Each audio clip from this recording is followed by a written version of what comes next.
ਗੁਰੂ ਨਾਨਕ ਪਦ ਪੰਕਜ ਬੰਦਨ ਪਾਦ ਪੰਕਜ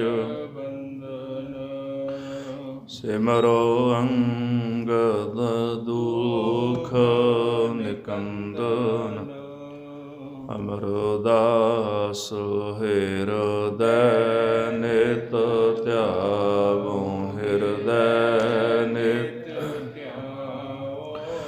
ਸ੍ਰੀ ਗੁਰੂ ਰਾਮਦਾਸ ਗੁਣ ਗਾਵੋ ਗੁਰ ਅਰਜਨ ਬਿਘਨਨ ਕੇ ਨਾਸਕ ਬਿਘਨਨ ਕੇ ਹਰ ਗੋਬਿੰਦ ਸ਼ੁਭ ਸੁਮਤ ਪ੍ਰਕਾਸ਼ਕ ਸ੍ਰੀ ਹਰਿ ਰਾਏ ਨਮੋ ਕਰ ਜੋਰੀ ਨਮੋ ਕਰ ਸ੍ਰੀ ਹਰਿ ਕ੍ਰਿਸ਼ਨ ਮਨਾਉ ਬਹੋ ਗੁਰ ਤੇਗ ਬਹਾਦਰ ਪਰਮ ਕਿਰਪਾਲਾ ਜੀ ਪਰਮ ਕਿਰਪਾਲਾ ਸ੍ਰੀ ਗੁਰੂ ਗੋਬਿੰਦ ਸਿੰਘ ਬੇਸਾਲ ਤਰੋ ਤਰਾ ਪਰ ਪੁਨ ਪੁਨ ਸੀਸਾ ਜੀ ਪੁਨ ਪੁਨ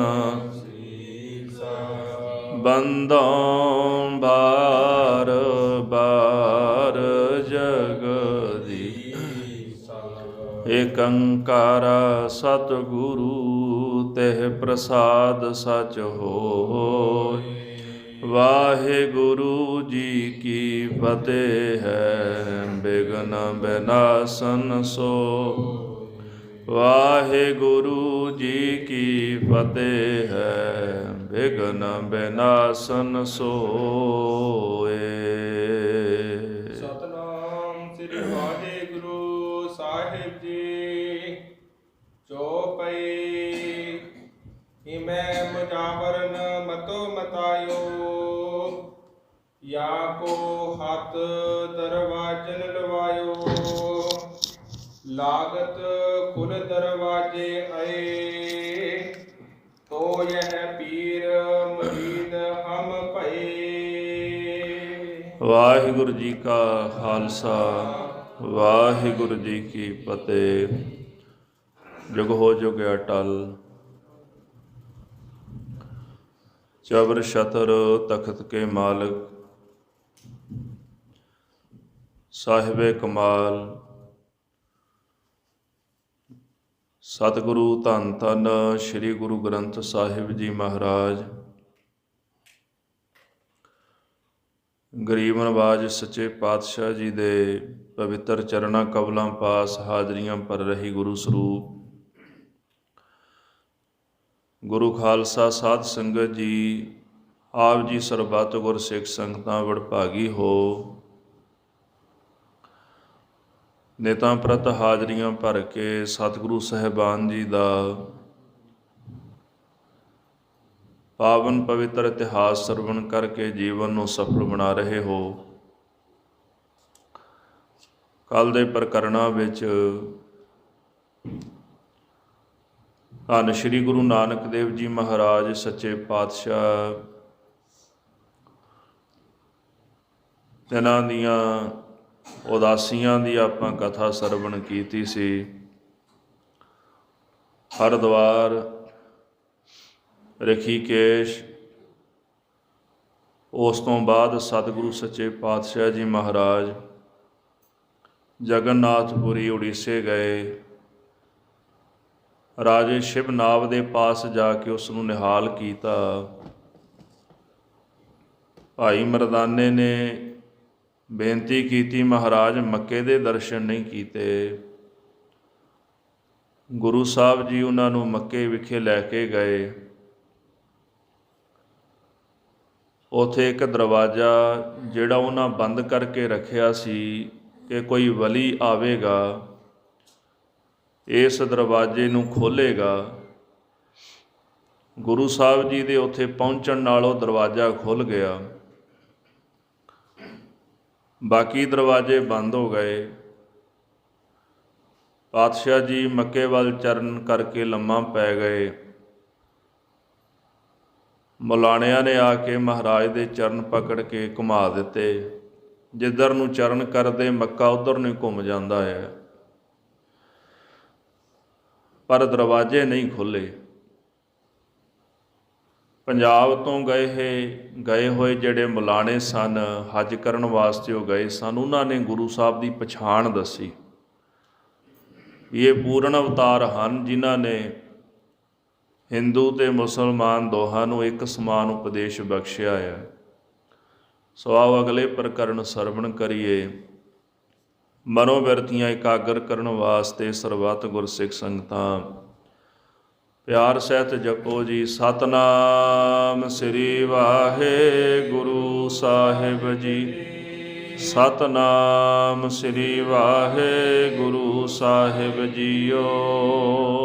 ਜੋ ਪਈ ਇਮੈ ਮੁਜਾਵਰ ਨ ਮਤ ਮਤਾਇਓ। ਜਦੋਂ ਉਹਨਾਂ ਨੇ ਆਪਣੀ ਤਾਕਤ ਲਾਈ, ਬਲ ਲਾਇਆ, ਕਾਜ਼ੀਆਂ ਮੌਲਾਣਿਆਂ ਪਾਸੋਂ ਦਰਵਾਜ਼ੇ ਖੁੱਲ੍ਹੇ ਨਹੀਂ। ਪੰਜਾਬ ਦੇ ਮੌਲਾਣਿਆਂ ਨੇ ਸਮਝਾ ਦਿੱਤਾ ਕਿ ਗੁਰੂ ਨਾਨਕ ਸਾਹਿਬ ਸੱਚੇ ਪਾਤਸ਼ਾਹ ਇੱਥੇ ਆਏ ਨੇ, ਉਹਨਾਂ ਕਰਕੇ ਖੇਡ ਵਰਤੀ ਹੈ। ਤੋ ਜਾਓ, ਜਾ ਕੇ ਅਰਦਾਸ ਕਰੋ, ਉਹਨਾਂ ਨੂੰ ਕਹੋ ਵੀ ਕਿਰਪਾ ਕਰਨ। ਇਸ ਤਰ੍ਹਾਂ ਸਾਰਿਆਂ ਨੇ ਆਪਸ ਵਿੱਚ ਮਿਲ ਕੇ ਵਿਚਾਰ ਵਟਾਂਦਰਾ ਕੀਤਾ, ਮਤਾ ਪਕਾਇਆ ਹੈ। ਜਾਂ ਕੋ ਹੱਥ ਦਰਵਾਜ਼ਨ ਲਵਾਇਓ। ਕਹਿੰਦੇ ਹਨ ਕਿ ਆਪਾਂ ਗੁਰੂ ਨਾਨਕ ਸਾਹਿਬ ਜੀ ਦੇ ਜਿਹੜੇ ਹੱਥ ਨੇ ਉਹ ਦਰਵਾਜ਼ਿਆਂ ਦੇ ਉੱਪਰ ਲਗਵਾਵਾਂਗੇ। ਲਾਇਤ ਕੁਲ ਦਰਵਾਜੋ ਆਏ। ਜੇ ਉਹਨਾਂ ਦੇ ਹੱਥ ਲਾਉਣ ਦੇ ਨਾਲ, ਛੂਹਣ ਦੇ ਨਾਲ ਇਹ ਸਾਰੇ ਦਰਵਾਜ਼ੇ ਖੁੱਲ੍ਹ ਗਏ। ਤੋ ਇਹ ਪੀਰ ਮੁਰੀਦ ਹਮ ਭਏ। ਇਹ ਸਾਡੇ ਪੀਰ ਹੋਣਗੇ ਤੇ ਅੱਜ ਤੋਂ ਬਾਅਦ ਅਸੀਂ ਇਹਨਾਂ ਦੇ ਮੁਰੀਦ ਬਣ ਜਾਵਾਂਗੇ, ਚੇਲੇ ਬਣ ਜਾਵਾਂਗੇ, ਜਿਨ੍ਹਾਂ ਦੇ ਕਰ ਕਮਲਾਂ ਨਾਲ, ਇਹਨਾਂ ਦੇ ਹੱਥਾਂ ਨਾਲ ਇਹ ਦਰਵਾਜ਼ੇ ਖੁੱਲ੍ਹ ਗਏ। ਜੋ ਇਸ ਤੇ ਨੇ ਖੁਲੈਂਦ ਕਿਵਾਰ।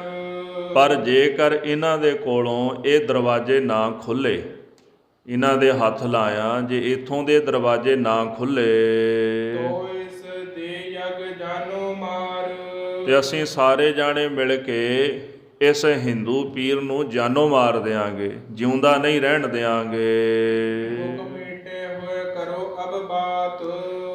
ਹੁਣ ਤਾਂ ਮੁੱਖ ਮਿੱਠੇ ਹੋ ਕੇ, ਵੈਸੇ ਤਾਂ ਸੰਸਾਰ ਦੀ ਹਾਲਤ ਕੁਝ ਇਹੋ ਜਿਹੀ ਹੈ ਵੀ ਸਾਰੇ ਜਿਹੜੇ ਮੁੱਖ ਮਿੱਠੇ ਜ਼ਿਆਦੇ ਹੁੰਦੇ ਨੇ ਤੇ ਛੁਰੀ ਚਲਾਉਣ ਨੂੰ ਸਾਰੇ ਹੀ ਤੇਜ਼ ਹੁੰਦੇ ਨੇ। ਮੂੰਹ ਤੇ ਮਿੱਠੇ ਹੋਣਗੇ ਤੇ ਪਿੱਛੋਂ ਛੁਰੀ ਮਾਰਨਗੇ, ਛੁਰੀ ਚਲਾਉਣਗੇ। ਇਹ ਸਮਾਜ ਦਾ ਜਿਹੜਾ ਨਾ ਇੱਕ ਸੁਭਾਅ ਹੀ ਹੈ, ਮੂੰਹ ਨਾਲ ਨਹੀਂ ਵਿਗਾੜਨੀ। ਤਾਂ ਹੀ ਕਹਿੰਦੇ ਨਾ, ਮੂੰਹ ਤੋਂ ਪੂਰੇ ਪੂਰੇ ਰਹੋ ਤੇ ਅੰਦਰੋਂ, ਮੂੰਹ ਤੋਂ ਮਿੱਠੇ ਰਹੋ ਤੇ ਅੰਦਰੋਂ ਅੰਦਰੋਂ ਪੂਰੇ ਰਹੋ। ਇਹ ਸਮਾਜ ਦਾ ਜਿਹੜਾ ਹਾਲ ਅੱਜ ਦੇ ਸਮੇਂ ਵਿੱਚ ਬਣਿਆ ਹੋਇਆ ਭਾਈ, ਜਾਂ ਤਾਂ ਅੰਦਰੋਂ ਬਾਹਰੋਂ ਇੱਕ ਹੋ ਜਾਓ। ਜਿਨ ਮਨ ਹੋਰ ਮੁਖ ਹੋਰ ਸੇ ਕਾਂਢੇ ਕੱਚੇ ਆ।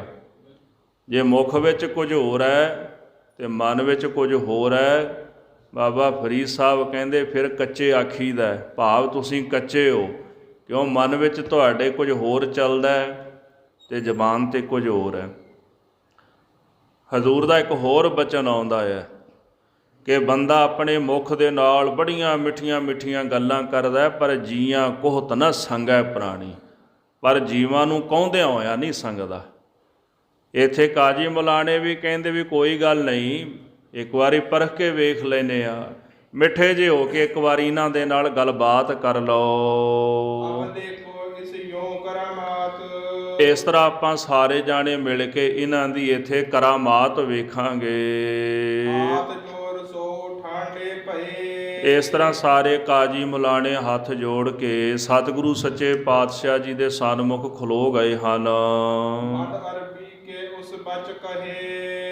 ਅਰਬੀ ਬੋਲਦੇ ਸਨ, ਉੱਥੋਂ ਦੇ ਵਸਨੀਕ ਸਨ, ਅਰਬ ਦੇ ਰਹਿਣ ਵਾਲੇ। ਅਰਬੀ ਦੇ ਵਿੱਚ ਉਹਨਾਂ ਨੇ ਸਤਿਗੁਰੂ ਸੱਚੇ ਪਾਤਸ਼ਾਹ ਦੇ ਚਰਨਾਂ ਵਿੱਚ ਅਰਦਾਸ ਕੀਤੀ ਹੈ। ਜਿਸ ਜ਼ਬਾਨ ਵਿੱਚ ਉਹਨਾਂ ਨੇ ਸਵਾਲ ਕੀਤੇ, ਅਰਦਾਸ ਕੀਤੀ ਹੈ, ਉਸੇ ਜ਼ਬਾਨ ਵਿੱਚ, ਜ਼ਬਾਨ ਦਾ ਭਾਵ ਹੈ ਭਾਸ਼ਾ, ਉਸੇ ਹੀ ਭਾਸ਼ਾ ਵਿੱਚ ਬੋਲੀ ਵਿੱਚ ਗੁਰੂ ਸਾਹਿਬ ਨੇ ਉਹਨਾਂ ਨੂੰ ਉੱਤਰ ਦਿੱਤਾ ਹੈ। ਹਰਿ ਆਦਰ ਤੇ ਪਾਸ ਬਹੇ। ਆਦਰ ਸਤਕਾਰ ਕਰਕੇ ਉਹਨਾਂ ਨੂੰ ਕੋਲ ਬਿਠਾਇਆ। ਵੇਖੋ ਨਾ ਲੱਤ ਵੀ ਮਾਰੀ, ਮਹਾਰਾਜ ਦੇ ਚਰਨ ਪਕੜ ਕੇ ਦੂਜੇ ਪਾਸੇ ਘਸੀਟ ਕੇ ਵੀ ਕੀਤੇ, ਪਰ ਫਿਰ ਵੀ ਮਾਣ ਕੀਤਾ, ਆਦਰ ਕੀਤਾ ਗੁਰੂ ਸਾਹਿਬ ਨੇ ਉਹਨਾਂ ਦਾ। ਇਹ ਸੁਭਾਅ ਹੁੰਦਾ ਨਾ ਮਨੁੱਖ ਦਾ। ਚਲੋ ਅੱਜ ਦੇ ਸਮੇਂ ਵਿੱਚ ਹਰ ਇੱਕ ਮਨੁੱਖ ਦਾ ਸੁਭਾਅ ਹੀ ਇੱਦਾਂ ਦਾ ਬਣ ਗਿਆ ਹੈ ਕਿ ਅੰਦਰ ਮਨੁੱਖ ਦੇ ਕ੍ਰੋਧ ਹੈ। ਗੁਰਬਾਣੀ ਨੇ ਉਹਨੂੰ ਚੰਡਾਲ ਹੀ ਆਖਿਆ। ਵਾਕਈ ਸਾਡਾ ਸਾਰਿਆਂ ਦਾ ਸੁਭਾਅ ਇੱਦਾਂ ਦਾ ਹੀ ਬਣਿਆ ਹੋਇਆ। ਜੋ ਸਾਡੇ ਕੋਲ ਹੁੰਦਾ ਹੈ ਉਹੀ ਆਪਾਂ ਵੰਡਣ ਦਾ ਯਤਨ ਕਰਦੇ ਹਾਂ, ਸਿੱਖਦੇ ਆਪਾਂ ਕੁਝ ਵੀ ਨਹੀਂ। ਪਰ ਗੁਰੂ ਸਾਹਿਬ ਦਾ ਸੁਭਾਅ ਸੀਗਾ, ਭਾਵੇਂ ਉਹਨਾਂ ਨੇ ਮਹਾਰਾਜ ਦੀ ਬੇਅਦਬੀ ਕੀਤੀ ਪਰ ਉਹਨਾਂ ਦਾ ਆਦਰ ਹੀ ਕੀਤਾ, ਸਤਿਕਾਰ ਹੀ ਕੀਤਾ ਗੁਰੂ ਸਾਹਿਬ ਜੀ ਨੇ, ਤੇ ਬੜੇ ਸਤਿਕਾਰ ਦੇ ਨਾਲ ਉਹਨਾਂ ਨੂੰ ਆਪਣੇ ਪਾਸ ਬਿਠਾਇਆ ਹੈ। ਹੱਥ ਜੋੜ ਉਨ ਬਿਨਤੀ ਕਈ। ਉਹਨਾਂ ਕਾਜੀ ਮੁਲਾਣਿਆਂ ਨੇ ਹੱਥ ਜੋੜ ਕੇ ਸਾਹਿਬ ਜੀ ਦੇ ਚਰਨਾਂ ਵਿੱਚ ਅਰਦਾਸ ਕੀਤੀ ਹੈ। ਖਤਾ ਬਖਸ਼ੋ ਜੋ ਹਮ ਤੈ ਭਈ। ਸਤਿਗੁਰੂ ਕਿਰਪਾ ਕਰੋ, ਸਾਡੀ ਖਤਾ ਬਖਸ਼ ਦਿਓ, ਗਲਤੀ ਬਖਸ਼ ਦਿਓ ਜੋ ਸਾਡੇ ਕੋਲੋਂ ਹੋਈ ਹੈ। ਤੁਮ ਹੱਥ ਲਾਏ ਇੱਕ ਵਾਰ ਖਲਾਵੋ। ਕਿਰਪਾ ਕਰਕੇ ਤੁਸੀਂ ਆਪਣੇ ਕਰ ਕਮਲ ਲਾ ਕੇ, ਹੱਥ ਲਾ ਕੇ ਇਹ ਕਿਵਾੜ ਦਰਵਾਜ਼ੇ ਜਿਹੜੇ ਬੰਦ ਹੋਏ ਨੇ ਇਹ ਖੋਲ ਦਿਓ।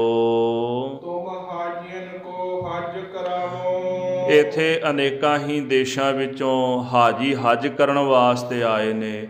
ਕਿਰਪਾ ਕਰਕੇ ਇੱਥੋਂ ਦਾ ਦਰਵਾਜ਼ਾ ਖੋਲ ਕੇ ਤੇ ਇਹਨਾਂ ਹਾਜੀਆਂ ਦੇ ਕੋਲੋਂ ਹਜ ਕਰਵਾ ਦਿਓ। ਦੋਹਰਾ ਤੋ ਸਤਿਗੁਰ ਜੀ ਯੋ ਕਯੋ ਮਰਦਾਨੇ ਬੋਲ ਸੁਨਾਏ। ਉਹਨਾਂ ਦੀ ਅਰਦਾਸ ਬੇਨਤੀ ਸੁਣ ਕੇ ਮੇਰੇ ਸਤਿਗੁਰ ਜੀ ਨੇ ਭਾਈ ਸਾਹਿਬ ਭਾਈ ਮਰਦਾਨਾ ਜੀ ਨੂੰ ਇਸ ਤਰ੍ਹਾਂ ਬਚਨ ਆਖੇ ਹਨ। ਕੋਟ ਤਿੰਨ ਦੀਨੇ ਖੋਲ ਦਰ ਆਇਸ ਬਾਬੇ ਪਾਏ। ਸਤਿਗੁਰ ਜੀ ਕਹਿੰਦੇ ਮਰਦਾਨਾ ਜੀ ਉੱਠੋ, ਉੱਠ ਕੇ ਦਰਵਾਜ਼ੇ ਖੋਲ ਦਿਓ। ਵੇਖੋ ਸਾਹਿਬ ਦੇ ਹੱਥ ਵਡਿਆਈ ਹੈ, ਜਿਹਨੂੰ ਦੇਣਾ ਚਾਹਣ ਉਹਨੂੰ ਹੀ ਬਖਸ਼ ਦਿੰਦੇ ਨੇ। ਗੁਰੂ ਸਾਹਿਬ ਜੀ ਆਪ ਨਹੀਂ ਉੱਠੇ, ਭਾਈ ਮਰਦਾਨੇ ਨੂੰ ਆਖਿਆ। ਪਰ ਇੱਥੋਂ ਇਹ ਵੀ ਸਮਝ ਲਓ ਕਿ ਜਿੱਥੇ ਵਲੀ ਜਿਹੜੇ ਗੁਰੂ ਨਾਨਕ ਸਾਹਿਬ ਜੀ ਮਹਾਰਾਜ ਸਨ ਨਾ, ਉਹਨਾਂ ਨੇ ਸੋਚਿਆ ਵੀ ਕੋਈ ਵਲੀ ਪੀਰ ਆਵੇਗਾ, ਉਹ ਦਰਵਾਜ਼ੇ ਖੋਲ੍ਹੇਗਾ ਇੱਥੇ ਆ ਕੇ। ਗੁਰੂ ਸਾਹਿਬ ਦੇ ਆਉਣ ਦੇ ਨਾਲ ਹੀ ਦਰਵਾਜ਼ੇ ਖੁੱਲ੍ਹ ਗਏ, ਹੱਥ ਲਾਉਣ ਦੀ ਲੋੜ ਨਹੀਂ ਪਈ। ਉਹਨਾਂ ਨੇ ਸੋਚਿਆ ਵੀ ਇਹਨਾਂ ਦੇ ਕਰ ਕਮਲ ਲੱਗਣਗੇ ਤੇ ਦਰਵਾਜ਼ੇ ਖੁੱਲ੍ਹਣਗੇ, ਵੇਖਾਂਗੇ ਵੀ ਇਹਨਾਂ ਵਿੱਚ ਕਰਾਮਾਤ ਕਿੰਨੀ ਕੁ ਹੈ। ਪਰ ਗੁਰੂ ਸਾਹਿਬ ਨੇ ਖੇਡ ਵਰਤਾ ਦਿੱਤੀ, ਮਰਦਾਨਿਆ ਤੂੰ ਉੱਠ। ਉਹਨਾਂ ਨੂੰ ਸਮਝਾ ਦਿੱਤਾ ਕਿ ਸਾਡੀ ਗੱਲ ਤਾਂ ਦੂਰ ਦੀ ਹੈ, ਇੱਥੇ ਤਾਂ ਸਾਡੇ ਸੇਵਕ ਵੀ ਬੜੇ ਵੱਡੇ ਵਲੀ ਹੁੰਦੇ ਨੇ। ਤੇ ਭਾਈ ਮਰਦਾਨੇ ਨੂੰ ਆਖਿਆ ਉੱਠ ਮਰਦਾਨਿਆ, ਜਾ ਕੇ ਦਰਵਾਜ਼ਾ ਖੋਲ, ਹੱਥ ਲਾ ਜਾ ਕੇ ਤਾਲੇ ਨੂੰ, ਤਾਂ ਕਿ ਸਾਰੇ ਦਰਵਾਜ਼ੇ ਖੁੱਲ੍ਹ ਜਾਣ। ਇਹ ਬਚਨ ਸੁਣ ਕੇ ਭਾਈ ਸਾਹਿਬ ਭਾਈ ਮਰਦਾਨਾ ਜੀ ਉੱਠੇ, ਆਗਿਆ ਪਾ ਕੇ ਉਹਨਾਂ ਨੇ ਹੱਥ ਲਾਇਆ ਤੇ ਦਰਵਾਜ਼ੇ ਖੋਲ੍ਹ ਦਿੱਤੇ ਹਨ। ਜੋ ਪਈ ਇਮ ਮਰਦਾਨੇ ਮਦੀਨੇ ਦਿਖਾਇਓ। ਇਸ ਤਰ੍ਹਾਂ ਮੇਰੇ ਸਤਿਗੁਰੂ ਜੀ ਨੇ ਭਾਈ ਸਾਹਿਬ ਭਾਈ ਮਰਦਾਨੇ ਨੂੰ ਮੱਕੇ ਮਦੀਨੇ ਦੇ ਦਰਸ਼ਨ ਕਰਾਏ ਹਨ। ਫਿਰ ਉਸ ਤੇ ਗੁਰ ਅੱਗੇ ਸਿਧਾਇਓ। ਇਸ ਤੋਂ ਉਪਰੰਤ ਸਤਿਗੁਰੂ ਜੀ ਅੱਗੇ ਨੂੰ ਚੱਲ ਪਏ ਹਨ ਮਨੁੱਖਾਂ ਦਾ ਉਧਾਰ ਕਰਨ ਵਾਸਤੇ। ਕਹਿ ਦੇਸ਼ ਜਿਸ ਪਛ ਚਲਨਾਏ। ਸਤਿਗੁਰੂ ਮਹਾਰਾਜ ਪੱਛਮ ਨਾਮ ਦਾ ਜਿਹੜਾ ਦੇਸ਼, ਭਾਵ ਪੱਛਮ ਦੇ ਇਲਾਕੇ ਵਿੱਚ ਜਿਹੜੇ ਦੇਸ਼ ਵਸਦੇ ਨੇ, ਉਸ ਪਾਸੇ ਨੂੰ ਯਾਤਰਾ ਤੇ ਗਏ ਹਨ। ਇਸ ਤਰ੍ਹਾਂ ਉੱਥੋਂ ਜੀਵਾਂ ਦਾ ਉਧਾਰ ਕਰਦਿਆਂ ਕਰਦਿਆਂ ਹੋਰ ਅਗਾਂਹ ਨੂੰ ਲੰਘ ਗਏ ਹਨ। ਇਸ ਤਰ੍ਹਾਂ ਚਲਦਿਆਂ ਚਲਦਿਆਂ ਹੋਰ ਕਿਤੇ ਅਗਾਂਹ ਨੂੰ ਜਾਈ ਜਾ ਰਹੇ ਹਨ। ਸਤਿਗੁਰੂ ਸੱਚੇ ਪਾਤਸ਼ਾਹ ਜੀ ਇਸ ਤਰ੍ਹਾਂ ਸਮੁੰਦਰ ਦੇ ਵਿੱਚ ਜਾ ਕਰਕੇ ਪ੍ਰਵੇਸ਼ ਹੋ ਗਏ, ਭਾਵ ਉੱਥੇ ਜਿਹੜੇ ਟਾਪੂ ਸਨ ਉਹਨਾਂ ਟਾਪੂਆਂ ਦੇ ਵਿੱਚ ਰਹਿੰਦੇ ਜੀਵਾਂ ਦਾ ਉਧਾਰ ਕਰਨ ਵਾਸਤੇ ਗਏ ਹਨ। ਉੱਥੇ ਵਰਨ ਦੇਵਤਾ ਗੁਰੂ ਸਾਹਿਬ ਨੂੰ ਮਿਲਿਆ, ਜਿਹਨੂੰ ਆਪਾਂ ਖਵਾਜਾ ਕਹਿ ਦਿੰਦੇ ਹਾਂ, ਤੇ ਮੁਸਲਮਾਨ ਖਵਾਜਾ ਆਖਦੇ ਨੇ ਤੇ ਹਿੰਦੂ ਇਹਨੂੰ ਵਰਨ ਦੇਵਤਾ ਆਖਦੇ ਨੇ, ਜਿਹਨੂੰ ਜਲ ਦਾ ਦੇਵਤਾ ਕਹਿੰਦੇ ਨੇ। ਆ ਜਦੋਂ ਮੀਂਹ ਆਦਿਕ ਨਾ ਪਵੇ ਤੇ ਖਵਾਜਾ ਪੂਜ ਲਓ, ਉਹਨੂੰ ਚਾਵਲ ਖਵਾ ਦਿਓ। ਪਰ ਕਮਾਲ ਦੀ ਗੱਲ ਹੈ, ਖਵਾਜਾ ਵੀ ਕਮਾਲ ਦਾ ਬੰਦਾ, ਵੀ ਚਾਵਲ ਖਾ ਕੇ ਹੀ ਖੁਸ਼ ਹੋ ਜਾਂਦਾ ਹੈ। ਆਖੇ ਜੀ ਚਾਵਲ ਖਵਾ ਦਿਓ ਤੇ ਮੀਂਹ ਪੈ ਜਾਏਗਾ, ਭਾਵ ਕਿ ਲੋਕ ਰੱਬ ਦੀ ਪੂਜਾ ਛੱਡ ਕੇ ਇਹਨਾਂ ਦੇ ਚੱਕਰਾਂ ਵਿੱਚ ਪਏ ਹੋਏ ਨੇ। ਕੋਈ ਗੁੱਗਾ ਤੇ ਸੇਵੀਆਂ ਖਵਾ ਦਿਓ ਤਾਂ ਖੁਸ਼ ਹੋ ਜਾਂਦਾ ਹੈ। ਕਮਾਲ ਦੀ ਗੱਲ ਹੈ ਵੀ ਸੇਵੀਆਂ ਨਾਲ ਹੀ ਪ੍ਰਸੰਨ ਹੋ ਗਿਆ। ਵੀ ਉਹਨੂੰ ਕਿਹੜਾ ਸੇਵੀਆਂ ਨਹੀਂ ਮਿਲਦੀਆਂ, ਵੀ ਜੇ ਤਾਕਤਵਰ ਤੇ ਆਪਣੀਆਂ ਬਣਾ ਕੇ ਆਪ ਖਾ ਲਏ, ਪਰ ਲੋਕਾਂ ਨੇ ਵਹਿਮ ਬਣਾਇਆ ਹੋਇਆ ਹੈ। ਸੋ ਇਸ ਕਰਕੇ ਮਹਾਰਾਜ ਸਤਿਗੁਰੂ ਸੱਚੇ ਪਾਤਸ਼ਾਹ ਵਰਨ ਨੂੰ ਮਿਲੇ ਹਨ, ਖਵਾਜੇ ਨੂੰ ਮਿਲੇ ਹਨ। ਕੀ ਬਾਤ ਜਾਣੈ ਬਈ, ਕਹਿੰਦੇ ਗੁਰੂ ਨਾਨਕ ਸਾਹਿਬ ਜੀ ਦੀਆਂ ਗੱਲਾਂ, ਬਾਬੇ ਦੀਆਂ ਬਾਤਾਂ ਬਾਬਾ ਆਪ ਹੀ ਜਾਣਦਾ ਹੈ। ਤੁਰਕ ਉਸੇ ਖਵਾਜ ਖਿਜਰ ਸੋ ਆਖੈ, ਜਿਹੜੇ ਮੁਸਲਮਾਨ ਨੇ ਉਹਨੂੰ ਖਵਾਜਾ ਖਿਜਰ ਆਖਦੇ ਹਨ। ਆਪਣੀ ਬੋਲੀ ਇਮ ਉਸ ਭਾਖੈ, ਉਹ ਆਪਣੀ ਬੋਲੀ ਵਿੱਚ ਇਸੇ ਤਰ੍ਹਾਂ ਹੀ ਆਖਦੇ ਨੇ, ਭਾਵ ਹਿੰਦੂ ਵਰਨ ਕਹਿ ਦਿੰਦੇ ਨੇ ਤੇ ਮੁਸਲਮਾਨ ਉਹਨੂੰ ਖਵਾਜਾ ਖਿਜਰ ਕਹਿ ਦਿੰਦੇ ਹਨ। ਮਰਦਾਨੇ ਨੇ ਭੋਗ ਖਾਇਆ, ਉਹਨਾਂ ਟਾਪੂਆਂ ਦੇ ਵਿੱਚ ਸਮੁੰਦਰੀ ਇਲਾਕੇ ਵਿੱਚ ਵਿਚਰਦਿਆਂ ਭਾਈ ਮਰਦਾਨੇ ਅੰਦਰ ਭੋਜਿਆ ਪੈਦਾ ਹੋ ਗਿਆ। ਮਹਾਰਾਜ ਇੰਨੀ ਖਤਰਨਾਕ ਜਗ੍ਹਾ ਤੇ ਮੈਂ ਕਦੇ ਸੋਚੀ ਵੀ ਨਹੀਂ, ਜਿੱਥੇ ਆਪ ਜੀ ਵਿਚਰ ਰਹੇ ਹੋ, ਲੋਕਾਂ ਦਾ ਉਧਾਰ ਕਰ ਰਹੇ ਹੋ। ਆਖ ਬਾਬੇ ਵੱਲ ਵਤਨ ਲਿਆਇਆ, ਤੇ ਬੇਨਤੀਆਂ ਕਰਕੇ ਭਾਈ ਮਰਦਾਨਾ ਜੀ ਸਤਿਗੁਰੂ ਜੀ ਨੂੰ ਵਤਨ ਪੰਜਾਬ ਵਾਪਸ ਲੈ ਆਏ ਹਨ। ਦੋਹਰਾ ਫਿਰ ਸਤਿਗੁਰ ਸੁਨ ਪਰਬਤੇ, ਉਤਮ ਬੜੋ ਸੋ ਦੇਸ। ਸਤਿਗੁਰੂ ਸੱਚੇ ਪਾਤਸ਼ਾਹ ਮਹਾਰਾਜ ਜੀ ਨੇ ਫਿਰ ਸੁਣਿਆ ਕਿ ਇੱਥੇ ਵੱਡਾ ਉੱਤਮ ਪਰਬਤ ਦੇਸ਼ ਹੈ, ਜਿਹਨੂੰ ਸ਼ਮੇਰ ਪਰਬਤ ਆਖਦੇ ਹਨ। ਸਿੱਧ ਸਾਧ ਸੁਨ ਤੈ ਕਨੇ, ਦੇਵੀ ਦੇਵ ਮਹੇਸ਼। ਇਸੇ ਪ੍ਰਕਾਰ ਉੱਥੇ ਬੜੇ ਸਿੱਧ ਸਾਧ ਸੁਣੀਦੇ ਨੇ ਜਿਹੜੇ ਰਹਿੰਦੇ ਨੇ, ਦੇਵੀ ਦੇਵਤੇ ਆਦਿਕ ਉਹਨਾਂ ਦਾ ਨਾਮ ਸੁਣੀਦਾ, ਜਿਹੜੇ ਉੱਥੇ ਬਹਿ ਕੇ ਤਪੱਸਿਆ ਆਦਿਕ ਕਰਦੇ ਹਨ। ਉਸੀ ਦੇਸ ਕੈ ਸੈਲ ਹੈ ਕਾਰਨ, ਸੋ ਉਸੇ ਹੀ ਦੇਸ਼ ਦੀ ਸੈਰ ਕਰਨ ਵਾਸਤੇ, ਜੀਵਾਂ ਦਾ ਉਧਾਰ ਕਰਨ ਵਾਸਤੇ, ਲਾਭ ਹਾਨ ਸੱਚ ਝੂਠ ਵਿਚਾਰਨ। ਲਾਭ ਕੀ, ਹਾਨੀ ਕੀ ਹੈ, ਸੱਚ ਕੀ ਹੈ, ਝੂਠ ਕੀ ਹੈ, ਇਹ ਉਪਦੇਸ਼ ਲੋਕਾਂ ਨੂੰ ਦ੍ਰਿੜ ਕਰਨ ਵਾਸਤੇ, ਸਮਝਾਉਣ ਵਾਸਤੇ ਮਹਾਰਾਜ ਪਰਬਤ ਦੇ ਇਲਾਕੇ ਨੂੰ ਚੱਲੇ ਹਨ। ਨੀਹਲ ਫਿਰ ਧਾਰਨ ਚੜੇ, ਇਸ ਤਰ੍ਹਾਂ ਪਹਿਲਾਂ ਨੀਹਲ ਜਿਹਾ ਇਲਾਕਾ ਸੀ, ਭਾਵ ਛੋਟੇ ਛੋਟੇ ਪਰਬਤ, ਜਿੱਥੋਂ ਪਰਬਤ ਸ਼ੁਰੂ ਹੁੰਦੇ ਨਾ, ਪਹਿਲਾਂ ਨੀਵਾਂ ਇਲਾਕਾ ਹੁੰਦਾ ਹੈ, ਛੋਟੇ ਛੋਟੇ ਪਹਾੜ ਹੋਣਗੇ। ਇਸ ਤਰ੍ਹਾਂ ਜਿਹੜਾ ਨੀਹਲ ਇਲਾਕਾ ਸੀ, ਛੋਟੇ ਪਰਬਤ ਸਨ, ਉਹਨਾਂ ਵਿੱਚੋਂ ਮਹਾਰਾਜ ਅਗਾਂਹ ਨੂੰ ਜਾ ਰਹੇ ਹਨ। ਇਸੇ ਪ੍ਰਕਾਰ ਫਿਰ ਕਾਲੇ ਰੰਗ ਦੇ ਪਹਾੜ, ਵੱਡੇ ਵੱਡੇ ਧੌਲੇ ਪਹਾੜ, ਉਹਨਾਂ ਤੇ ਜਾ ਚੜ੍ਹੇ ਹਨ। ਜਗ੍ਹਾ ਜਗ੍ਹਾ ਜੋ ਸਭੀ ਲਿਖਿਆ, ਭਾਈ ਰਤਨ ਸਿੰਘ ਜੀ ਕਹਿੰਦੇ ਉੱਥੇ ਜੋ ਜੋ ਸਤਿਗੁਰਾਂ ਨੇ ਮਨੁੱਖਾਂ ਨੂੰ ਉਪਦੇਸ਼ ਦਿੱਤਾ, ਜੇਕਰ ਉਹ ਕੱਲੀ ਕੱਲੀ ਮੈਂ ਕਥਾ ਲਿਖਣ ਲੱਗਾ ਤੇ ਕਿਤੇ ਗ੍ਰੰਥ ਨਾ ਵੱਧ ਜਾਏ, ਤੇ ਮੈਂ ਇਸ ਕਰਕੇ ਥੋੜਾ ਸੰਕੋਚ ਕਰ ਜਾਣਾ, ਵੀ ਵਿਸਥਾਰ ਦੇ ਨਾਲ ਕਥਾ ਨਹੀਂ ਲਿਖਦਾ। ਜਿਨ੍ਹਾਂ ਦੇ ਮਨ ਦੇ ਅੰਦਰ ਇਹ ਕਥਾ ਸੁਣਨ ਦੀ ਚਾਹਨਾ ਹੋਵੇ, ਇੱਛਾ ਹੋਵੇ, ਜਿਹੜੇ ਹੋਰ ਖਾਲਸੇ ਪੰਥ ਦੇ ਗ੍ਰੰਥ ਨੇ, ਉਹਨਾਂ ਦੇ ਕੋਲੋਂ ਭਾਈ ਜਾ ਕੇ ਉਹ ਕਥਾ ਸੁਣ ਲਓ। ਜੇ ਸਤਿਗੁਰ ਜੀ ਤਬ ਪੁਜੇ, ਦੇਖਿਓ ਠੀਕ ਨਾ ਕੋਈ। ਸਤਿਗੁਰ ਜੀ ਜਦੋਂ ਪਰਬਤ ਦੇ ਇਲਾਕੇ ਵਿੱਚ ਪਹੁੰਚੇ ਨੇ, ਉੱਥੋਂ ਦੇ ਲੋਕਾਂ ਨੂੰ ਜਾ ਕੇ ਗੁਰੂ ਸਾਹਿਬ ਨੇ ਵੇਖਿਆ ਵੀ ਇਹਨਾਂ ਵਿੱਚੋਂ ਦਾ ਕੋਈ ਵੀ ਠੀਕ ਨਹੀਂ, ਭਾਵ ਕੋਈ ਧਰਮ ਦੇ ਰਾਹ ਤੇ ਨਹੀਂ ਚੱਲਦਾ। ਦੇਵੀ ਦੇਵੋ ਮੜ ਮਟੋ, ਲਿੰਗ ਪੂਜਕ ਭਏ ਸੋਏ। ਕੋਈ ਦੇਵੀ ਦੇਵਤਿਆਂ ਦੀ ਪੂਜਾ ਕਰਦਾ ਹੈ, ਕੋਈ ਮੜੀਆਂ ਦੀ, ਕੋਈ ਮੱਠਾਂ ਦੀ ਪੂਜਾ ਕਰਦਾ ਹੈ, ਕੋਈ ਸ਼ਿਵਲਿੰਗ ਆਦਿਕ ਦੀ ਪੂਜਾ ਕਰ ਰਿਹਾ, ਪੱਥਰ ਪੂਜ ਰਿਹਾ ਹੈ। ਜਹ ਕਿਤ ਬਾਬਾ ਜੀ ਜਾਵੇ ਦੇਸ। ਇਸ ਤਰ੍ਹਾਂ ਜਿੱਥੇ ਜਿੱਥੇ ਬਾਬਾ ਜੀ ਜਿਹੜੇ ਜਿਹੜੇ ਦੇਸ਼ ਦੇ ਵਿੱਚ ਜਾਂਦੇ ਹਨ, ਨਾਮ ਦ੍ਰਿੜਾਵੇ ਸਤ ਉਪਦੇਸ਼। ਉਥੋਂ ਦੇ ਲੋਕਾਂ ਨੂੰ ਸੱਚੇ ਨਾਮ ਦਾ ਉਪਦੇਸ਼ ਦ੍ਰਿੜ ਕਰਾਉਂਦੇ ਨੇ, ਵਾਹਿਗੁਰੂ ਵਾਹਿਗੁਰੂ ਜਪਣ ਦੀ ਪ੍ਰੇਰਨਾ ਕਰਦੇ ਹਨ। ਭਾਈ ਰਤਨ ਸਿੰਘ ਜੀ ਕਹਿੰਦੇ ਇਸ ਦੌਰਾਨ ਜਿਹੜਾ ਕੈਪਟਨ ਮਰੀ ਸੀਗਾ, ਉਹਨੇ ਸਾਨੂੰ ਸਵਾਲ ਕੀਤਾ ਹੈ, ਕਿਉਂਕਿ ਜਦੋਂ ਮਹਾਰਾਜ ਪਰਬਤੀ ਇਲਾਕੇ ਵਿੱਚ ਗਏ, ਸ਼ਮੇਰ ਪਰਬਤ 'ਤੇ ਸਿੱਧਾਂ ਨਾਲ ਮੇਲ ਹੋਇਆ ਗੁਰੂ ਸਾਹਿਬ ਦਾ, ਅਤੇ ਸਿੱਧਾਂ ਨਾਲ ਬੜੀ ਗਹਿਰੀ ਚਰਚਾ ਗੁਰੂ ਸਾਹਿਬ ਦੀ ਹੋਈ, ਅਤੇ ਸਿੱਧ ਗੋਸ਼ਟ ਨਾਮਕ ਜਿਹੜੀ ਬਾਣੀ ਹੈ, ਗੁਰੂ ਸਾਹਿਬ ਨੇ ਉੱਥੇ ਉਚਾਰਨ ਕੀਤੀ, ਅਤੇ ਇਹ ਸਿੱਧ ਗੋਸ਼ਟ ਬਾਣੀ ਰਾਗ ਰਾਮਕਲੀ ਵਿੱਚ ਸੁਸ਼ੋਭਿਤ ਹੈ, ਕਿ ਜਿੱਥੇ ਗੁਰੂ ਸਾਹਿਬ ਮਹਾਰਾਜ ਦਾ ਸਿੱਧਾਂ ਦੇ ਨਾਲ ਵਿਚਾਰ ਵਟਾਂਦਰਾ ਹੋਇਆ, ਉਹਨਾਂ ਦੇ ਨਾਲ ਗੋਸ਼ਟੀ ਹੋਈ। ਅੱਜ ਕੱਲ੍ਹ ਵੈਸੇ ਤਾਂ ਗੋਸ਼ਟੀ ਰਹਿ ਨਹੀਂ ਗਈ, ਖਿਮਾ ਕਰਿਓ, ਉਦੋਂ ਸ਼ਬਦ ਵਰਤਦੇ ਸੀ ਗੋਸ਼ਟੀ, ਵਿਚਾਰ ਚਰਚਾ। ਤੇ ਅੱਜ ਕੱਲ੍ਹ ਵਤੰਡਾਵਾਦ ਹੁੰਦਾ, ਜਿੱਥੇ ਵੀ ਧਰਮ ਦੀ ਗੱਲ ਹੁੰਦੀ ਹੈ ਨਾ ਤੇ ਉੱਥੇ ਲੜਾਈ ਝਗੜਾ ਹੀ ਹੁੰਦਾ। ਗੁਰੂ ਸਾਹਿਬ ਸਿੱਧਾਂ ਨਾਲ ਬਹਿ ਕੇ ਵੀ ਗੋਸ਼ਟੀ ਕਰਦੇ ਸਨ। ਉਹ ਭਾਵੇਂ ਹੰਕਾਰੀ ਸਨ, ਕ੍ਰੋਧੀ ਵੀ ਸਨ, ਪਰ ਉਹਨਾਂ ਨਾਲ ਗੋਸ਼ਟ ਕਰਕੇ ਸੱਚ ਦਾ ਉਪਦੇਸ਼ ਜਿਹੜਾ ਗੁਰੂ ਸਾਹਿਬ ਨੇ ਉਹਨਾਂ ਨੂੰ ਬਖਸ਼ਿਸ਼ ਕੀਤਾ। ਤੇ ਕਈ ਵਿਦਵਾਨ ਮਹਾਂਪੁਰਸ਼ ਇਹ ਵੀ ਕਹਿੰਦੇ ਵੀ ਜਪਜੀ ਸਾਹਿਬ ਜੀ ਦਾ ਕਾਫੀ ਜਿਹੜਾ ਹਿੱਸਾ ਹੈ ਉਹ ਸਿੱਧਾਂ ਦੇ ਨਾਲ ਗੋਸ਼ਟ ਕਰਦਿਆਂ ਮਹਾਰਾਜ ਨੇ ਉਚਾਰਿਆ। ਜਦੋਂ ਆਪਾਂ ਬਚਨ ਪੜ੍ਹਦੇ ਹਾਂ ਨਾ, ਮੁੰਦਾ ਸੰਤੋਖ ਸਰਮਪਤ ਝੋਲੀ ਧਿਆਨ ਕੀ ਕਰਹਿ ਵਿਭੂਤ, ਖਿੰਥਾ ਕਾਲ ਕੁਆਰੀ ਕਾਇਆ ਜੁਗਤ ਡੰਡਾ ਪ੍ਰਤੀਤ, ਆਈ ਪੰਥੀ ਸਗਲ ਜਮਾਤੀ ਮਨ ਜੀਤੈ ਜਾਗ ਜੀਤ, ਆਦੇਸ ਤਿਸੈ ਆਦੇਸ ਆਦ ਅਨੀਲ ਅਨਾਦ ਅਨਾਹਤ ਜੁਗ ਜੁਗ ਏਕੋ ਵੇਸ।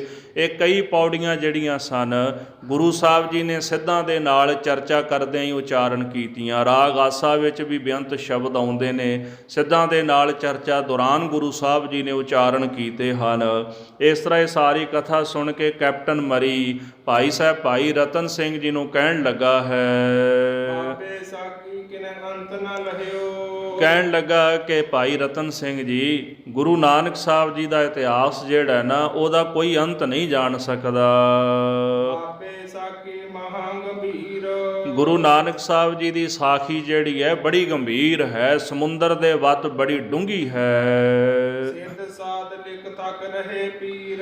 ਕਹਿੰਦੇ ਸਿੱਧ ਸਾਧਕ ਗੁਰੂ ਨਾਨਕ ਸਾਹਿਬ ਜੀ ਦੀ ਜਿਹੜੀ ਕਥਾ, ਗੁਰੂ ਕਾ ਇਤਿਹਾਸ ਹੈ ਨਾ, ਉਹਨੂੰ ਜਾਣ ਜਾਣ ਕੇ ਉਹ ਥੱਕ ਗਏ ਪਰ ਅੰਤ ਨਹੀਂ ਪਾ ਸਕੇ। ਸੋ ਭਾਈ ਰਤਨ ਸਿੰਘ ਜੀ ਕਹਿੰਦੇ ਜਿਸ ਤਰ੍ਹਾਂ ਗੁਰੂ ਸਾਹਿਬ ਜੀ ਨੇ ਉਦਾਸੀਆਂ ਕੀਤੀਆਂ ਹਨ ਤੇ ਮੈਂ ਵੀ ਕੈਪਟਨ ਮਰੀ ਨੂੰ ਆਖਿਆ ਕਿ ਗੁਰੂ ਸਾਹਿਬ ਨੇ ਜਿਹੜੀਆਂ ਉਦਾਸੀਆਂ ਕੀਤੀਆਂ ਨੇ, ਮੇਰੇ ਕੋਲੋਂ ਕਿਹੜਾ ਸਾਰੀ ਕਥਾ ਕਹਿ ਹੋਈ ਹੈ, ਮੈਂ ਵੀ ਤਾਂ ਕੇਵਲ ਕੈਪਟਨ ਸਾਹਿਬ ਤੁਹਾਨੂੰ ਸੰਖੇਪ ਦੇ ਵਿੱਚ ਹੀ ਕਥਾ ਸੁਣਾਈ ਹੈ। ਫਿਰ ਗੁਰੂ ਸਾਹਿਬ ਜੀ ਨੇ ਆਕਾਸ਼ ਦੀ ਸੈਰ ਵੀ ਕੀਤੀ ਹੈ। ਆਕਾਸ਼ ਦੇ ਵਿੱਚ ਵੀ ਗੁਰੂ ਨਾਨਕ ਸਾਹਿਬ ਜੀ ਮਹਾਰਾਜ ਗਏ। ਜਦੋਂ ਸਤਿਗੁਰੂ ਸਮੇਰ ਪਰਬਤ 'ਤੇ ਗਏ ਤੇ ਸਮੇਰ ਪਰਬਤ ਤੋਂ ਅੱਗੇ ਚਾਲਾ ਪਾਇਆ ਸੀ ਜਿੱਥੇ ਗੁਰੂ ਸਾਹਿਬ ਜੀ ਭਗਤ ਧਰੂ, ਇਸੇ ਪ੍ਰਕਾਰ ਰਿਸ਼ੀ ਕਾਕ ਪਸੁੰਡ ਆਦਿਕ ਉਹਨਾਂ ਨੂੰ ਮਿਲੇ ਤੇ ਇੱਥੋਂ ਦੂਜੀ ਵਾਰੀ ਸੱਚਖੰਡ ਗਏ ਮਹਾਰਾਜ। ਜਦੋਂ ਆਪਾਂ ਬਾਣੀ ਪੜ੍ਹਦੇ ਹਾਂ ਸ੍ਰੀ ਰਹਿਰਾਜ ਸਾਹਿਬ ਜੀ ਦੀ ਸੋਧਰ ਆਉਂਦੀ ਹੈ, ਉਹ ਸੋਧਰ ਪਰਮੇਸ਼ਰ ਦੇ ਦਰ 'ਤੇ ਮਹਾਰਾਜ ਨੇ ਉਚਾਰਨ ਕੀਤੀ ਹੈ। ਦੂਜੀ ਸੋਧਰ ਆਉਂਦੀ ਹੈ ਰਹਿਰਾਜ ਸਾਹਿਬ ਵਿੱਚ, ਜਪਜੀ ਸਾਹਿਬ ਵਿੱਚ ਥੋੜ੍ਹਾ ਥੋੜ੍ਹਾ ਫਰਕ ਹੈ ਸੋਧਰ ਦੇ ਵਿੱਚ। ਤੇ ਜਦੋਂ ਸਤਿਗੁਰੂ ਸੱਚਖੰਡ ਗਏ ਸਨ ਨਬੇਈ ਨਦੀ ਰਾਹੀਂ, ਤੇ ਬੇਬੇ ਨਾਨਕੀ ਨੇ ਆਖਿਆ ਮਹਾਰਾਜ ਸੱਚਖੰਡ ਕਿੱਦਾਂ ਦਾ ਹੈ। ਉਦੋਂ ਫਿਰ ਮਹਾਰਾਜ ਨੇ ਦੂਜੀ ਵਾਰ ਫਿਰ ਸੋਧਰ ਉਚਾਰੀ, ਸੋਧਰ ਤੇਰਾ ਕਿਹਾ ਸੋ ਘਰ ਕਿਹਾ ਜਿਤ ਬੈ ਸਰਬ ਸੰਭਾਲੇ, ਰਹਿਰਾਜ ਸਾਹਿਬ ਜੀ। ਫਿਰ ਜਦੋਂ ਮਹਾਰਾਜ ਸੱਚਖੰਡ ਗਏ ਨਾ ਸ਼ਮੇਰ ਪਰਬਤ ਦੇ ਰਾਹੀਂ, ਜਿਹਦਾ ਜ਼ਿਕਰ ਇੱਥੇ ਆਉਂਦਾ ਵੀ ਬਾਬਾ ਜੀ ਨੇ ਆਕਾਸ਼ ਦੀ ਸੈਰ ਵੀ ਕੀਤੀ। ਕਈ ਰਿਸ਼ੀਆਂ ਨੂੰ ਮਿਲਦੇ ਆ, ਕਾਕ ਪਸੁੰਡ ਰਿਸ਼ੀ ਨੂੰ ਮਿਲਦੇ ਆ, ਭਗਤ ਧਰੂ ਆਦਿਕ ਨੂੰ ਮਿਲਦਿਆਂ ਹੋਇਆ ਮਹਾਰਾਜ ਸੱਚਖੰਡ ਗਏ। ਉੱਥੇ ਤੀਜੀ ਸੋਧਰ ਉਚਾਰੀ। ਜਦੋਂ ਰਾਗ ਆਸਾ ਸ਼ੁਰੂ ਹੁੰਦਾ ਉੱਥੇ ਫਿਰ ਤੀਜੀ ਸੋਧਰ ਫਿਰ ਆਉਂਦੀ ਹੈ।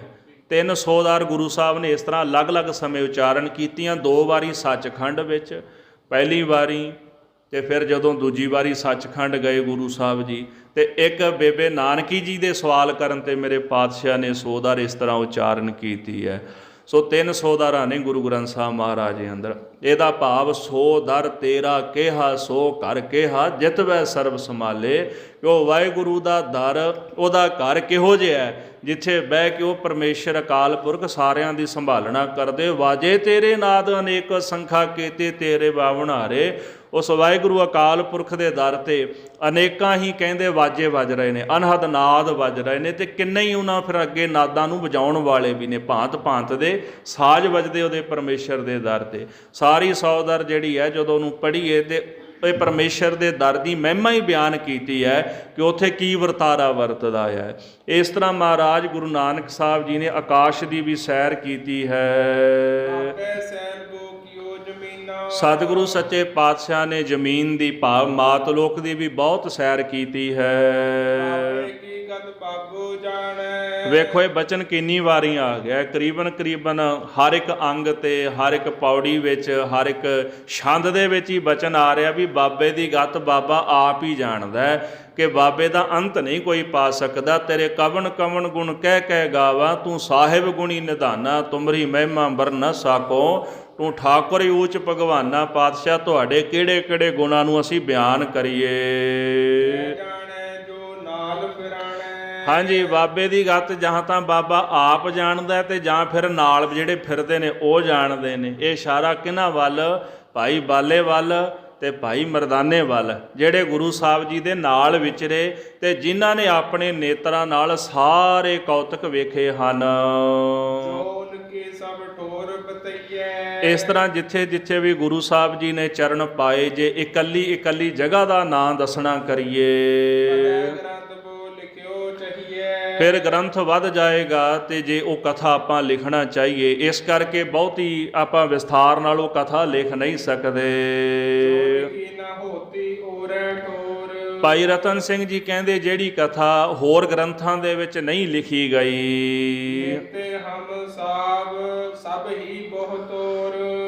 ਜਿਹੜੀ ਕਥਾ ਹੋਰ ਗ੍ਰੰਥਾਂ ਦੇ ਵਿੱਚ ਨਹੀਂ ਲਿਖੀ ਗਈ ਉਹ ਤਾਂ ਅਸੀਂ ਇੱਥੇ ਲਿਖ ਦਿੰਦੇ ਆ, ਪਰ ਜਿਹੜੀ ਕਥਾ ਹੋਰ ਗ੍ਰੰਥਾਂ ਵਿੱਚ ਲਿਖੀ ਹੋਈ ਹੈ ਤੇ ਮੈਂ ਨਹੀਂ ਸਮਝਦਾ ਵੀ ਉਹਨੂੰ ਇੱਥੇ ਲਿਖਣ ਦੀ ਜ਼ਰੂਰਤ ਹੈ।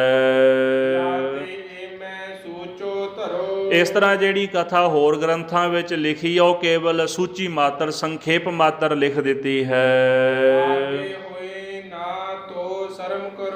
ਹਾਂ, ਜੇਕਰ ਇਹ ਕਥਾ ਪਹਿਲਾਂ ਕਿਤੇ ਨਾ ਲਿਖੀ ਹੁੰਦੀ ਤਾਂ ਮੈਂ ਜ਼ਰੂਰ ਮਿਹਨਤ ਕਰਦਾ ਤੁਹਾਨੂੰ ਸਰਵਣ ਕਰਾਉਣ ਵਿੱਚ, ਲਿਖਣ ਵਿੱਚ। ਤੇ ਜਿਹੜੀ ਸਾਖੀ, ਜਿਹੜਾ ਇਤਿਹਾਸ ਹੋਰ ਗ੍ਰੰਥਾਂ ਵਿੱਚ ਨਹੀਂ ਲਿਖਿਆ ਗਿਆ ਤੇ ਜ਼ਰੂਰੀ ਹੈ ਕਿ ਉਹ ਜਿਹੜੀ ਕਥਾ ਇੱਥੇ ਲਿਖੀ ਜਾਏ ਤੇ ਉਸ ਕਥਾ ਨੂੰ ਮੈਂ ਲਿਖਿਆ ਵੀ ਜ਼ਰੂਰ ਹੈ ਜਿਹੜੀ ਕਿਤੇ ਹੋਰ ਨਹੀਂ ਲਿਖੀ ਗਈ। ਜੋ ਆਗੇ ਹੈ ਅਤ ਕਨੀ ਸੋ ਮੈਂ ਕਹੀ ਘਟਾਏ। ਭਾਈ ਸਾਹਿਬ ਕਹਿੰਦੇ ਜਿਹੜੀ ਕਥਾ ਅੱਗੇ ਬਹੁਤ ਜ਼ਿਆਦੀ ਹੈ, ਵਿਸਥਾਰਾਂ ਦੇ ਨਾਲ ਗ੍ਰੰਥਾਂ ਵਿੱਚ ਲਿਖੀ, ਮੈਂ ਘਟਾ ਕੇ ਸੰਖੇਪ ਵਿੱਚ ਲਿਖ ਦਿੱਤੀ ਹੈ। ਆਗੇ ਹੈ ਪ੍ਰਛਿਨ ਜੋ ਸੋ ਮੈਂ ਦਿਓ ਪ੍ਰਗਟਾਏ। ਤੇ ਜਿਹੜਾ ਇਤਿਹਾਸ, ਜਿਹੜੀ ਕਥਾ ਥੋੜੀ ਪ੍ਰਛਿਨ ਹੈ, ਬਹੁਤ ਥੋੜੀ ਹੈ, ਟੂਕ ਮਾਤਰ ਹੀ ਕਿਤੇ ਲਿਖੀ ਗਈ ਹੈ, ਉਹਦਾ ਮੈਂ ਜ਼ਰੂਰ ਵਿਸਥਾਰ ਕਰ ਦਿੱਤਾ ਹੈ। ਆਗੇ ਸਾਕੀ ਜੋ ਸੁਨੋ ਉਤੇ ਪਠਾਨ ਦਿਲੀ ਪਾਤਸ਼ਾਹੇ। ਭਾਈ ਰਤਨ ਸਿੰਘ ਜੀ ਕਹਿੰਦੇ ਹੁਣ ਅੱਗੇ ਦੀ ਸਾਖੀ ਕਥਾ ਸਰਵਣ ਕਰੋ। ਗੁਰੂ ਨਾਨਕ ਸਾਹਿਬ ਜੀ ਮਹਾਰਾਜ ਜਦੋਂ ਦਿੱਲੀ ਚਰਨ ਪਾਉਂਦੇ ਨੇ, ਉਸ ਸਮੇਂ ਉੱਥੇ ਜਿਹੜਾ ਪਠਾਨ ਸੀਗਾ ਉਹ ਦਿੱਲੀ ਦਾ ਪਾਤਸ਼ਾਹ ਸੀਗਾ। ਦਾਸ ਨੇ ਪਹਿਲਾਂ ਵੀ ਜ਼ਿਕਰ ਕੀਤਾ ਵੀ ਬਾਬਰ ਦੇ ਆਉਣ ਤੋਂ ਪਹਿਲਾਂ ਪਠਾਨ ਸਨ, ਇੱਥੇ ਪਠਾਨ ਰਾਜ ਕਰਦੇ ਸਨ ਤੇ ਮੁਗਲ ਜਿਹੜੇ ਸਨ ਉਹ ਬਾਅਦ ਵਿੱਚ ਆਏ ਸਨ। ਮੁਗਲ ਪਠਾਣਾ ਭਈ ਲੜਾਈ ਰਣ ਮਹਿ ਤੇਗ ਵਗਾਈ, ਇਹ ਗਵਾਹੀ ਗੁਰੂ ਗ੍ਰੰਥ ਸਾਹਿਬ ਜੀ ਮਹਾਰਾਜ ਭਰਦੇ ਨੇ। ਤੇ ਇਸ ਪ੍ਰਕਾਰ ਜਿਹੜਾ ਦਿੱਲੀ ਦਾ ਪਾਤਸ਼ਾਹ ਸੀ ਉਹ ਇੱਕ ਪਠਾਨ ਹੈ।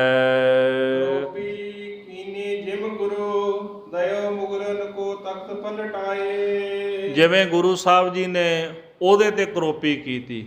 ਕਰੋਪੀ ਦਾ ਵੈਸੇ ਅਖਰੀ ਅਰਥ ਹੁੰਦਾ ਵੀ ਗੁੱਸਾ ਕਰਨਾ, ਕ੍ਰੋਧ ਕਰਨਾ, ਸ਼ਰਾਪ ਦੇ ਦੇਣਾ ਕਿਸੇ ਨੂੰ ਗੁੱਸੇ 'ਚ ਆ ਕੇ। ਮਹਾਰਾਜ ਨੇ ਕਰੋਪੀ ਜ਼ਰੂਰ ਕੀਤੀ, ਪਰ ਕਰੋਪੀ ਦਾ ਮਤਲਬ ਇਹ ਨਹੀਂ ਗਾ ਵੀ ਉਹਨੂੰ ਸ਼ਰਾਪ ਦੇ ਦਿੱਤਾ ਹੈ। ਕਾਰਨ ਇਹ ਸੀ ਕਿ ਉਹ ਬਾਦਸ਼ਾਹ ਬੜਾ ਜ਼ੁਲਮੀ ਹੋ ਚੁੱਕਾ ਸੀਗਾ। ਇਸ ਕਰਕੇ ਗੁਰੂ ਸਾਹਿਬ ਜੀ ਨੇ ਕਰੋਪੀ ਦੇ ਵਿੱਚ ਆ ਕਰਕੇ ਉਹਨਾਂ ਦਾ ਜਿਹੜਾ ਤਖਤ ਸੀ ਉਹ ਤਖਤ ਪਲਟਾ ਦਿੱਤਾ। ਪਠਾਣਾਂ ਦੇ ਕੋਲੋਂ ਰਾਜ ਭਾਗ ਜਿਹੜਾ ਉਹ ਸਾਰਾ ਹੀ ਖੋਹ ਲਿਆ ਹੈ।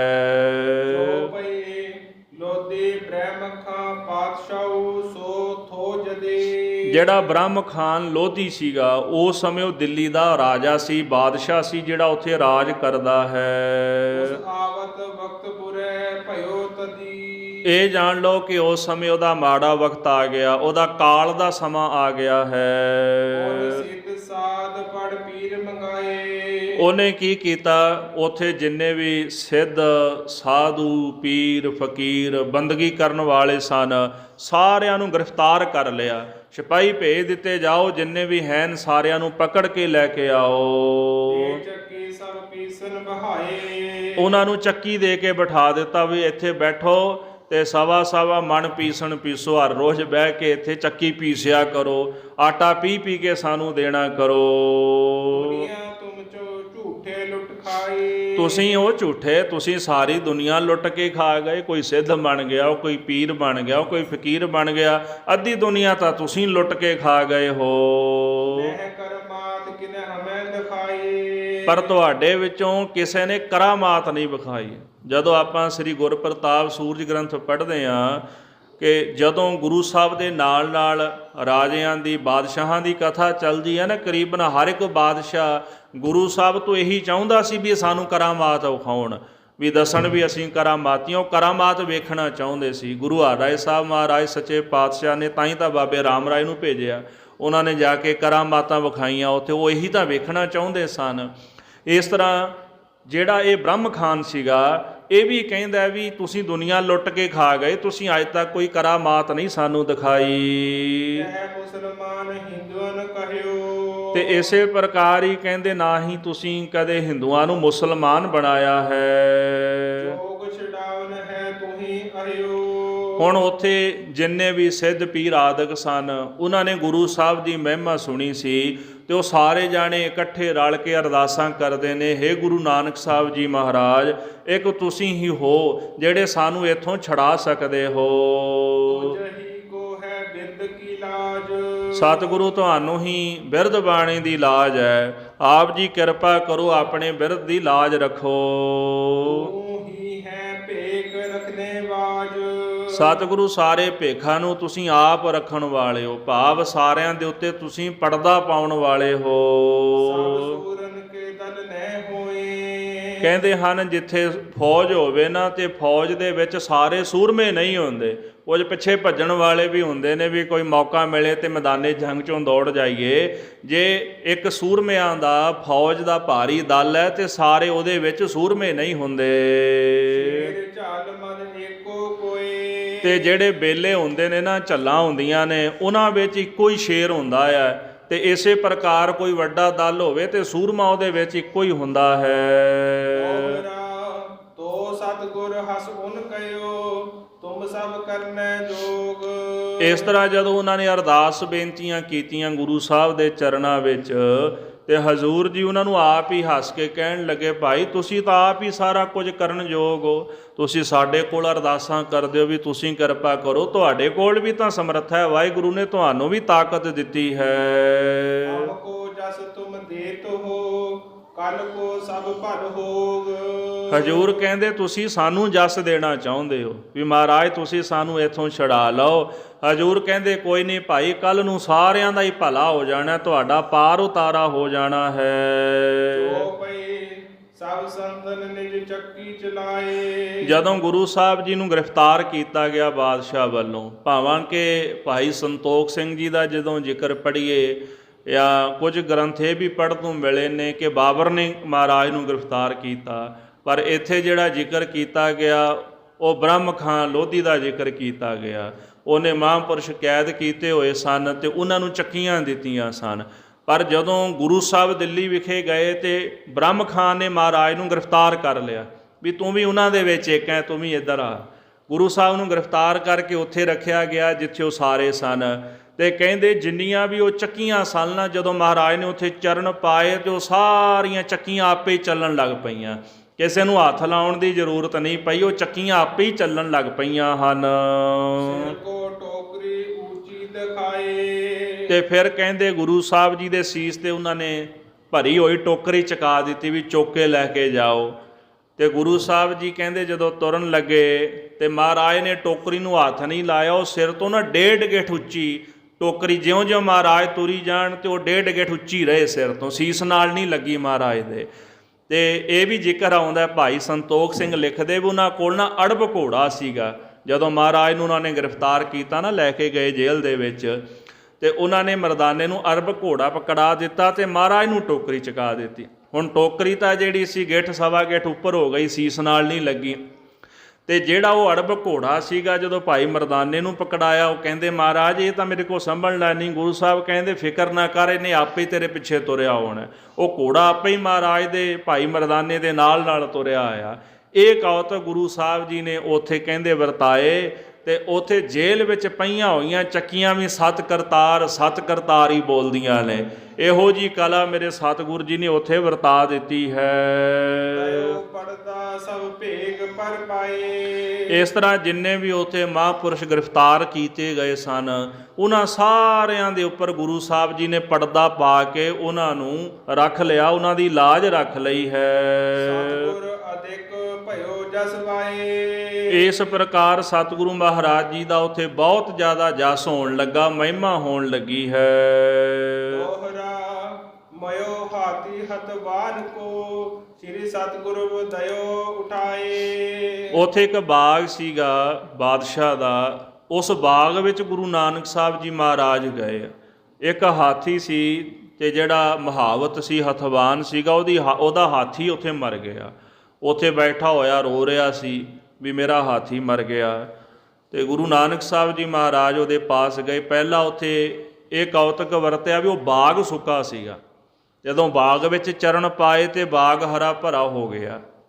ਤੇ ਜਿਹੜਾ ਉਹ ਹਾਥੀ ਸੀ ਜਦੋਂ ਮਰ ਗਿਆ ਤੇ ਗੁਰੂ ਸਾਹਿਬ ਨੂੰ ਕਹਿਣ ਲੱਗੇ, ਭਾਈ ਵੀ ਤੂੰ ਰੋਂਦਾ ਕਿਉਂ ਹੈ? ਕਹਿੰਦੇ ਮਹਾਰਾਜ ਇਹ ਮੇਰੀ ਰੋਜੀ ਰੋਟੀ ਸੀ, ਗੁਜ਼ਾਰਾ ਸੀ, ਇਹਦੇ ਨਾਲ ਹੀ ਸਾਰਾ ਕੁਝ ਮੇਰਾ ਚੱਲਦਾ ਸੀ। ਤੇ ਕਈਆਂ ਇਹ ਵੀ ਲਿਖਿਆ ਵੀ ਉਹ ਹਾਥੀ ਬਾਦਸ਼ਾਹ ਦਾ ਸੀਗਾ। ਪਰ ਜਦੋਂ ਉਹਦੀ ਮੌਤ ਹੋ ਗਈ, ਉਹਨੇ ਰੋ ਕੇ ਆਪਣੀ ਸਾਰੀ ਵਿਥਿਆ ਗੁਰੂ ਸਾਹਿਬ ਨੂੰ ਦੱਸੀ। ਤੇ ਹਜ਼ੂਰ ਕਹਿੰਦੇ ਭਾਈ ਮਰਦਾਨੇ ਨੂੰ, ਮਰਦਾਨਿਆ ਚੱਲ ਉੱਠ, ਜਲ ਛਿੜਕ, ਸਤਨਾਮ ਵਾਹਿਗੁਰੂ ਕਹਿ। ਤੇ ਭਾਈ ਮਰਦਾਨਾ ਜੀ ਉੱਠੇ, ਉਹਨਾਂ ਨੇ ਜਲ ਛਿੜਕਿਆ, ਸਤਨਾਮ ਵਾਹਿਗੁਰੂ ਕਿਹਾ। ਤੇ ਉਹ ਹਾਥੀ ਜਿਹੜਾ ਸੀ, ਮਿਰਤਕ ਕੋ ਪਾਇਓ ਤਨ ਸਾਸਾ ਬਿਸ਼ਰ ਤਾਨ ਮਿਲਾਇਆ, ਮੂਹੇ ਹਾਥੀ ਨੂੰ ਗੁਰੂ ਸਾਹਿਬ ਨੇ ਜਿਉਂਦਾ ਕਰ ਦਿੱਤਾ। ਸ੍ਰੀ ਸਤਿਗੁਰੂ ਦੇ ਉਠਾਏ, ਮੁਰਦਾ ਸੀ, ਧਰਤੀ ਤੇ ਪਿਆ ਸੀ, ਉਹਨੂੰ ਜਿਉਂਦਾ ਕਰਕੇ ਉਠਾ ਦਿੱਤਾ ਹੈ।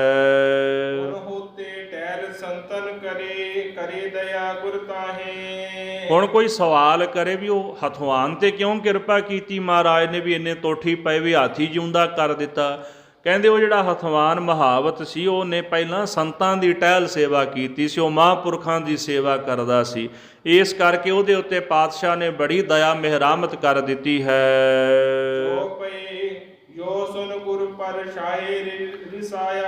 ਜਦੋਂ ਇਹ ਗੱਲ ਬਾਦਸ਼ਾਹ ਨੇ ਸੁਣੀ, ਉਹ ਗੁਰੂ ਸਾਹਿਬ ਤੇ ਕ੍ਰੋਧਿਤ ਹੋ ਗਿਆ, ਬਹੁਤ ਜ਼ਿਆਦਾ ਗੁੱਸੇ ਵਿੱਚ ਆ ਗਿਆ ਹੈ। ਉਹ ਕਹਿਣ ਲੱਗਾ ਵੀ ਇਸ ਹਿੰਦੂ ਨੇ ਇਹ ਜਾਦੂ ਚਲਾ ਦਿੱਤਾ। ਉਹਨਾਂ ਨੂੰ ਥੋੜ੍ਹਾ ਪਤਾ ਸੀ ਵੀ ਨਾਨਕ ਨਿਰਮਲ ਪੰਥ ਚਲਾਇਆ, ਇਹਨਾਂ ਨੇ ਵੀ ਸੱਚ ਦਾ ਰਾਹ ਤੋੜ ਦਿੱਤਾ ਹੈ, ਸਿੱਖ ਪੰਥ ਦੀ ਨੀਂਹ ਰੱਖ ਦਿੱਤੀ ਹੈ। ਉਹ ਹਿੰਦੂ ਹੀ ਸਮਝਦੇ ਸਨ। ਇਸ ਕਰਕੇ ਉਹ ਕਹਿੰਦਾ ਵੀ ਇਸ ਹਿੰਦੂ ਨੇ ਇੱਥੇ ਆ ਕੇ ਜਾਦੂ ਕਰ ਦਿੱਤਾ ਹੈ। ਹੁਕਮ ਦਿੱਤਾ ਵੀ ਜਾਓ, ਇਹਨੂੰ ਸ਼ਹਿਰ ਤੋਂ ਬਾਹਰ ਕੱਢ ਦਿਓ, ਮੇਰੀ ਨਗਰੀ ਵਿੱਚ ਨਹੀਂ ਰਹਿਣਾ ਚਾਹੀਦਾ, ਦੂਰ ਕਿਤੇ ਛੱਡ ਕੇ ਆਓ ਤਾਂ ਕਿ ਮੁੜ ਕੇ ਦਿੱਲੀ ਵਿੱਚ ਨਾ ਵੜ ਸਕੇ।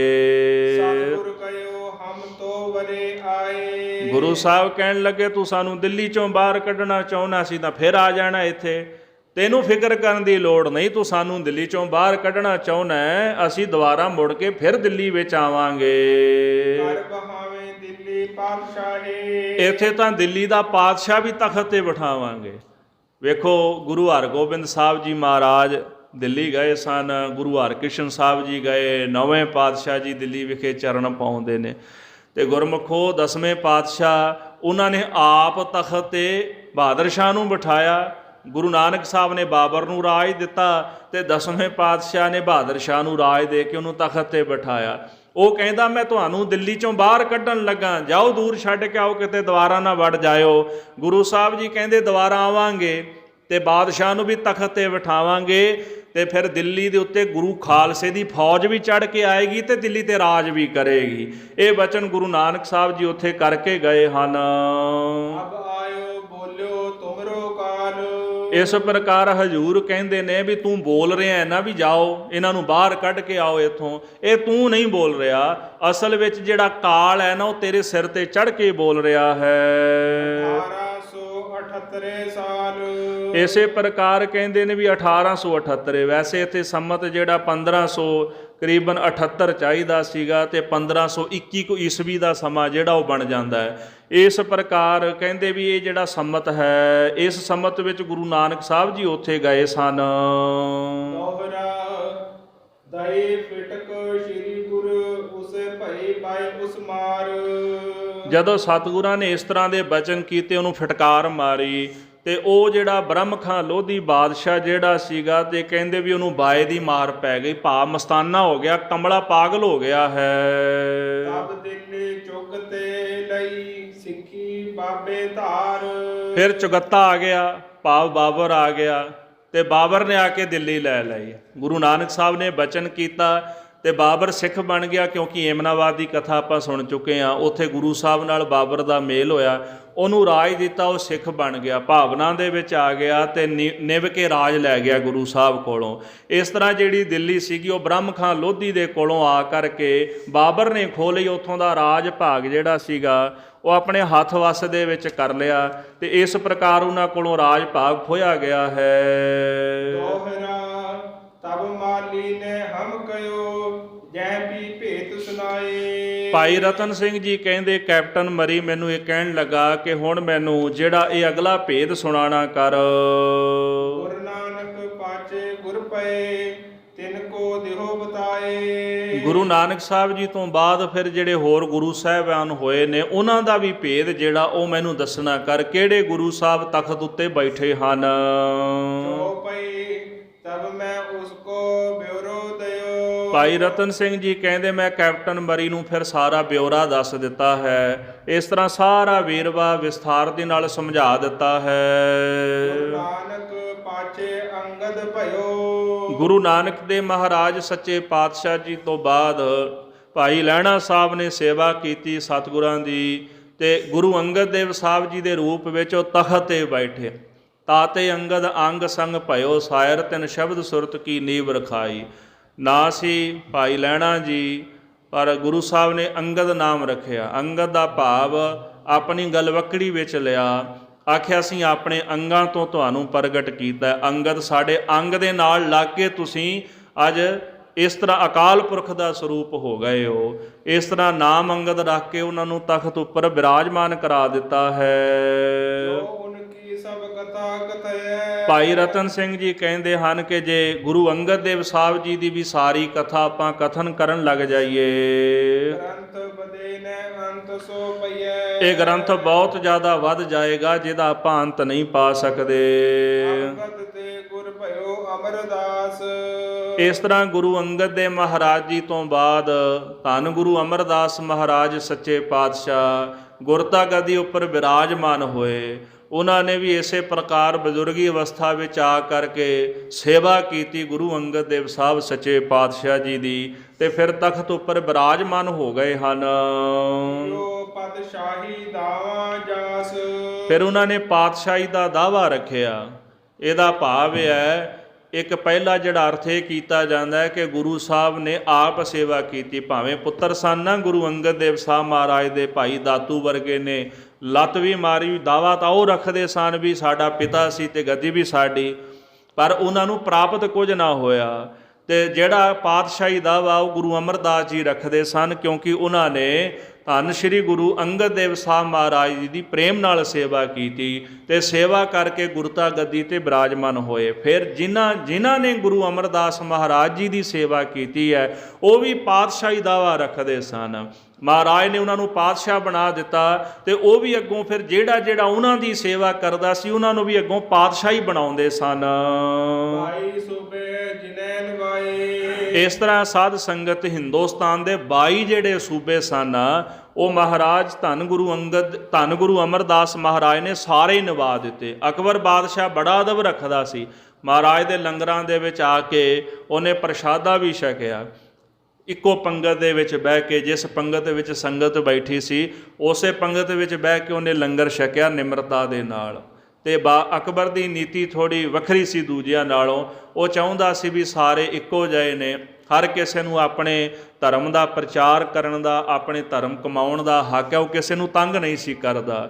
ਇਸ ਪ੍ਰਕਾਰ ਉਹ ਗੁਰੂ ਘਰ ਦਾ ਬਹੁਤ ਸ਼ਰਧਾਲੂ ਰਿਹਾ। ਸਤਿਗੁਰੂ ਸੱਚੇ ਪਾਤਸ਼ਾਹ ਜੀ ਦੇ ਪ੍ਰਤਾਪ ਅੱਗੇ ਉਹ ਨਿਭਦਾ ਰਿਹਾ। ਸੋ ਇਸ ਕਰਕੇ ਧੰਨ ਗੁਰੂ ਅਮਰਦਾਸ ਸੱਚੇ ਪਾਤਸ਼ਾਹ ਜੀ ਜਿਨ੍ਹਾਂ ਨੇ 22 ਸੂਬੇ ਜਿਹੜੇ ਹਿੰਦੁਸਤਾਨ ਦੇ ਆਪਣੇ ਸਨਮੁਖ ਨਿਵਾ ਲਏ ਹਨ, ਤੇ ਜਿਹੜੇ ਅੱਗੋਂ ਪਾਤਸ਼ਾਹੀ ਦਾ ਦਾਅਵਾ ਵੀ ਰੱਖਦੇ ਸਨ ਉਹਨਾਂ ਨੂੰ ਵੀ ਗੁਰੂ ਸਾਹਿਬ ਨੇ ਜਿੱਤ ਲਿਆ, ਉਹਨਾਂ ਤੇ ਜਿੱਤ ਦੀ ਪ੍ਰਾਪਤੀ ਕੀਤੀ ਹੈ।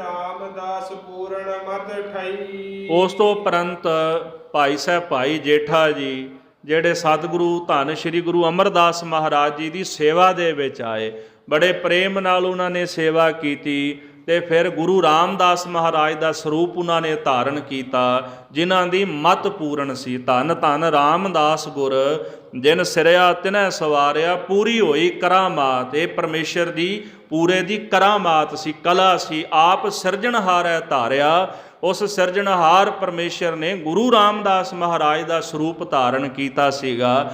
ਅੱਜ ਵੀ ਜਦੋਂ ਸੱਚਖੰਡ ਸ੍ਰੀ ਹਰਿਮੰਦਰ ਸਾਹਿਬ ਜਾਈਏ, ਦਰਬਾਰ ਸਾਹਿਬ ਜਾਈਏ, ਪਰਿਕਰਮਾ ਦੇ ਵਿੱਚ ਜਦੋਂ ਵੀ ਕੋਈ ਸਿੱਖ ਮਸਤਕ ਰੱਖਦਾ ਹੈ ਤੇ ਉਹਦੇ ਮੁਖ ਵਿੱਚੋਂ ਧੰਨ ਗੁਰੂ ਰਾਮਦਾਸ ਮਹਾਰਾਜ ਇਹ ਸ਼ਬਦ ਨਿਕਲਦਾ ਹੈ। ਇੰਨੀ ਵੱਡੀ ਵਡਿਆਈ ਦੇ ਮਾਲਕ ਸਨ ਸਤਿਗੁਰੂ ਜੀ। ਤਾਪਤੇ ਫਿਰ ਘਰ ਸੋਢੀਆਂ ਨ ਰਹੀ। ਗੁਰੂ ਰਾਮਦਾਸ ਮਹਾਰਾਜ ਸੱਚੇ ਪਾਤਸ਼ਾਹ ਜੀ ਤੋਂ ਬਾਅਦ ਜਿਹੜੀ ਗੁਰਤਾ ਗੱਦੀ ਸੀ ਉਹ ਸੋਢੀਆਂ ਦੇ ਘਰ ਦੇ ਵਿੱਚ ਰਹੀ। ਗੁਰੂ ਨਾਨਕ ਸਾਹਿਬ ਜੀ ਮਹਾਰਾਜ ਬੇਦੀ ਸਨ, ਬੇਦੀ ਤੋਂ 63 ਕੁਲ ਗੁਰੂ ਅੰਗਦ ਦੇ ਮਹਾਰਾਜ, ਉਹਨਾਂ ਤੋਂ ਫਿਰ ਭੱਲੇ ਸਨ ਗੁਰੂ ਅਮਰਦਾਸ ਮਹਾਰਾਜ। ਉੱਥੇ ਗੁਰਤਾ ਗੱਦੀ ਆਈ ਤੇ ਬੀਬੀ ਭਾਨੀ ਜੀ ਸੇਵਾ ਕਰਦੇ ਸਨ। ਮਹਾਰਾਜ ਤੁਰਠ ਪਏ, ਕਹਿਣ ਲੱਗੇ ਵੀ ਮੰਗੋ ਕੀ ਮੰਗਦੇ ਹੋ। ਉਹਨਾਂ ਅਰਦਾਸ ਕੀਤੀ ਮਹਾਰਾਜ ਘਰ ਦੀ ਘਰ 'ਚ ਹੀ ਰਹਿ ਜਾਏ, ਵੀ ਗੁਰਤਾ ਗੱਦੀ ਘਰ ਦੀ ਘਰ ਵਿੱਚ ਹੀ ਰਹਿ ਜਾਏ। ਤੇ ਸਤਿਗੁਰੂ ਮਹਾਰਾਜ ਕਹਿੰਦੇ ਠੀਕ ਹੈ, ਮੰਗ ਤੁਸੀਂ ਜੋ ਲਿਆ ਇਹੀ ਪ੍ਰਾਪਤ ਹੋਏਗਾ। ਤੇ ਹਜ਼ੂਰ ਕਹਿੰਦੇ ਪਰ ਕਸ਼ਟ ਵੀ ਸਹਿਣੇ ਪੈਣਗੇ, ਕਿਉਂਕਿ ਅੱਗੇ ਸਮਾਂ ਬੜਾ ਭਿਅੰਕਰ ਆ ਰਿਹਾ ਸੀਗਾ। ਤੋ ਇਸ ਪ੍ਰਕਾਰ ਫਿਰ ਸਤਿਗੁਰਾਂ ਨੇ ਜਿਹੜਾ ਵਰ ਦਿੱਤਾ ਸੀ, ਉਸ ਵਰ ਦੇ ਮੁਤਾਬਕ ਜਿਹੜੀ ਗੁਰਤਾ ਗੱਦੀ ਹੈ ਉਹ ਸੋਢੀ ਬੰਸ ਦੇ ਵਿੱਚ ਰਹਿ ਗਈ ਹੈ। ਅਰਜਨ ਗੁਰ ਹਰ ਗੋਬਿੰਦ। ਸਤਿਗੁਰੂ ਸੱਚੇ ਪਾਤਸ਼ਾਹ ਮਹਾਰਾਜ, ਕਿਉਂਕਿ ਜਦੋਂ ਭਾਈ ਲਹਿਣਾ ਜੀ ਉਹ ਸੇਵਕ ਸਨ ਤੇ ਗੁਰੂ ਅਮਰਦਾਸ ਮਹਾਰਾਜ ਸੇਵਕ ਸਨ, ਗੁਰੂ ਰਾਮਦਾਸ ਮਹਾਰਾਜ ਸੇਵਕ ਸਨ, ਪਰ ਗੁਰੂ ਰਾਮਦਾਸ ਮਹਾਰਾਜ ਜੀ ਤੋਂ ਬਾਅਦ ਸੋਢ ਬੰਸ ਵਿੱਚ ਗੁਰਤਾ ਗੱਦੀ ਰਹਿ ਗਈ। ਗੁਰੂ ਅਰਜਨ ਦੇਵ ਜੀ ਮਹਾਰਾਜ ਉਹਨਾਂ ਦੇ ਸੁਪੁੱਤਰ ਸਨ, ਜਿਨ੍ਹਾਂ ਨੇ ਸੇਵਾ ਤੇ ਪ੍ਰੇਮ ਭਾਵਨਾ ਦੇ ਨਾਲ ਗੁਰਤਾ ਗੱਦੀ ਜਿਹੜੀ ਪ੍ਰਾਪਤ ਕਰ ਲਈ। ਤੇ ਗੁਰੂ ਅਰਜਨ ਦੇਵ ਸਾਹਿਬ ਮਹਾਰਾਜ ਦੇ ਜਿਹੜੇ ਸੁਪੁੱਤਰ ਸਨ ਧੰਨ ਗੁਰੂ ਹਰਗੋਬਿੰਦ ਸਾਹਿਬ ਜੀ ਮਹਾਰਾਜ, ਤੇ ਉਹਨਾਂ ਨੇ ਜਿਹੜੀ ਗੁਰਤਾ ਗੱਦੀ ਸਤਿਗੁਰਾਂ ਤੋਂ ਪ੍ਰਾਪਤ ਕੀਤੀ ਹੈ। ਗੁਰੂ ਹਰਗੋਬਿੰਦ ਸਾਹਿਬ ਜੀ ਮਹਾਰਾਜ ਦੋ ਤਲਵਾਰਾਂ ਬੱਧੀਆਂ, ਇੱਕ ਮੀਰੀ ਦੀ ਇੱਕ ਪੀਰੀ ਦੀ। ਸਤਿਗੁਰੂ ਸੱਚੇ ਪਾਤਸ਼ਾਹ ਜੀ ਨੇ ਖੜਗ ਚੁੱਕ ਕੇ, ਤਲਵਾਰ ਚੁੱਕ ਕੇ ਜਿਹੜੇ ਦੁਸ਼ਮਣ ਸਨ ਸਾਰਿਆਂ ਨੂੰ ਦਬਾ ਦਿੱਤਾ ਹੈ। ਗੁਰੂ ਅਰਜਨ ਦੇਵ ਮਹਾਰਾਜ ਦੀ ਜਦੋਂ ਸ਼ਹਾਦਤ ਹੋਈ ਹੈ ਤੇ ਪੰਜਵੇਂ ਪਾਤਸ਼ਾਹ ਨੇ ਇਹ ਬਚਨ ਜ਼ਰੂਰ ਆਖਿਆ ਸੀਗਾ। ਇਹ ਬਚਨ ਜਿਹੜੇ ਨਾਲ ਦੇ ਸਿੱਖ ਸਨ ਨਾ, 5 ਸਿੱਖ, ਉਹਨਾਂ ਨੂੰ ਆਖਿਆ ਸੀ ਜਾ ਕੇ ਗੁਰੂ ਹਰਗੋਬਿੰਦ ਸਾਹਿਬ ਨੂੰ ਕਹਿਣਾ ਵੀ ਹੁਣ ਸਮਾਂ ਲੰਘ ਗਿਆ ਸ਼ਾਂਤੀ ਵਾਲਾ, ਹੁਣ ਸ਼ਸਤਰ ਧਾਰਨ ਕਰਨ ਦਾ ਸਮਾਂ। ਇਸ ਤਰ੍ਹਾਂ ਸਤਿਗੁਰੂ ਸੱਚੇ ਪਾਤਸ਼ਾਹ ਮਹਾਰਾਜ ਨੂੰ 2 ਤਲਵਾਰਾਂ ਪਹਿਨਾਈਆਂ ਗਈਆਂ ਬਾਬਾ ਬੁੱਢਾ ਜੀ ਦੁਆਰਾ, ਇੱਕ ਮੀਰੀ ਦੀ ਇੱਕ ਪੀਰੀ ਦੀ। ਤੇ ਸ੍ਰੀ ਅਕਾਲ ਤਖਤ ਸਾਹਿਬ ਸਜਾਇਆ ਸਤਿਗੁਰਾਂ ਨੇ, ਉਹਦੀ ਸਿਰਜਣਾ ਕਰਕੇ ਤਖਤ 'ਤੇ ਬਹਿ ਕੇ ਹੁਕਮ ਹੋਇਆ ਜਿਹੜਾ ਸਿੱਖ ਸ਼ਸਤਰ ਘੋੜਾ ਸਾਡੇ ਕੋਲ ਲੈ ਕੇ ਆਏਗਾ ਉਹਦੇ 'ਤੇ ਵੱਧ ਖੁਸ਼ੀ ਸਾਡੀ ਹੋਵੇਗੀ। ਇਸ ਤਰ੍ਹਾਂ ਉਦੋਂ ਸੈਨਿਕ ਗੁਰਸਿੱਖ ਆ ਕੇ ਸਤਿਗੁਰਾਂ ਦੇ ਪਾਸ ਰਹਿਣ ਲੱਗੇ। ਮਹਾਰਾਜ ਨੇ ਉਹਨਾਂ ਨੂੰ ਘੋੜਸਵਾਰੀ ਸ਼ਸਤਰ ਵਿਦਿਆ ਦੀ ਦਾਤ ਜਿਹੜੀ ਆ ਉਹ ਬਖਸ਼ਿਸ਼ ਕੀਤੀ ਹੈ। ਇਸ ਤਰ੍ਹਾਂ ਗੁਰੂ ਹਰਗੋਬਿੰਦ ਸਾਹਿਬ ਨੇ ਮੇਰੀ ਤੇ ਪੀਰੀ ਦੋਨੇ ਦਿਖਾਈਆਂ। ਅੱਜ ਵੀ ਤੁਸੀਂ ਸੱਚਖੰਡ ਸ੍ਰੀ ਹਰਿਮੰਦਰ ਸਾਹਿਬ ਜਾਓ ਤੇ ਪਰਿਕਰਮਾ ਦੇ ਵਿੱਚ 2 ਨਿਸ਼ਾਨ ਝੂਲਦੇ ਨੇ, ਇੱਕ ਮੇਰੀ ਦਾ ਇੱਕ ਪੀਰੀ ਦਾ। ਤੇ ਜਿਹੜਾ ਨਿਸ਼ਾਨ ਹੈ ਨਾ, 2 ਨਿਸ਼ਾਨ ਇਕੱਠੇ ਨੇ, ਇੱਕ ਛੋਟਾ ਤੇ ਇੱਕ ਵੱਡਾ ਹੈ। ਜਿਹੜਾ ਪੀਰੀ ਦਾ ਨਿਸ਼ਾਨ ਹੈ ਉਹ ਪੀਰੀ ਦਾ ਨਿਸ਼ਾਨ ਵੱਡਾ ਹੈ ਤੇ ਮੇਰੀ ਦਾ ਜਿਹੜਾ ਨਿਸ਼ਾਨ ਉਹ ਛੋਟਾ ਰੱਖਿਆ ਗਿਆ। ਜਦੋਂ ਤੁਸੀਂ ਸ੍ਰੀ ਅਕਾਲ ਤਖਤ ਸਾਹਿਬ ਦੇ ਉੱਤੇ ਬਿਰਾਜਮਾਨ ਹੋਵੋ ਤੇ ਸੱਚਖੰਡ ਸ੍ਰੀ ਹਰਿਮੰਦਰ ਸਾਹਿਬ ਦੇ ਦਰਸ਼ਨ ਹੁੰਦੇ, ਪਰ ਜਦੋਂ ਕਹਿੰਦੇ ਸ੍ਰੀ ਹਰਿਮੰਦਰ ਸਾਹਿਬ ਬੈਠੋ ਤੇ ਅਕਾਲ ਤਖਤ ਸਾਹਿਬ ਦੇ ਦਰਸ਼ਨ ਨਹੀਂ ਹੁੰਦੇ। ਬੜੀ ਵੱਡੀ ਖੇਡ ਹੈ ਮਹਾਰਾਜ ਦੀ। ਭਗਤੀ ਤੇ ਸ਼ਕਤੀ, ਰਾਜ ਤਖਤ ਦੀ ਗੱਲ ਹੈ ਤੇ ਭਗਤੀ ਦੀ ਗੱਲ ਹੈ, ਦੋਨੇ ਜਿਹੜੇ ਉਹ ਪੱਖ ਸਮਝਣ ਵਾਲੇ ਨੇ। ਅਕਾਲ ਤਖਤ ਸਾਹਿਬ ਮੇਰੀ ਹੈ ਤੇ ਸੱਚਖੰਡ ਸ੍ਰੀ ਦਰਬਾਰ ਸਾਹਿਬ ਹਰਿਮੰਦਰ ਸਾਹਿਬ ਉਹ ਪੀਰੀ ਹੈ।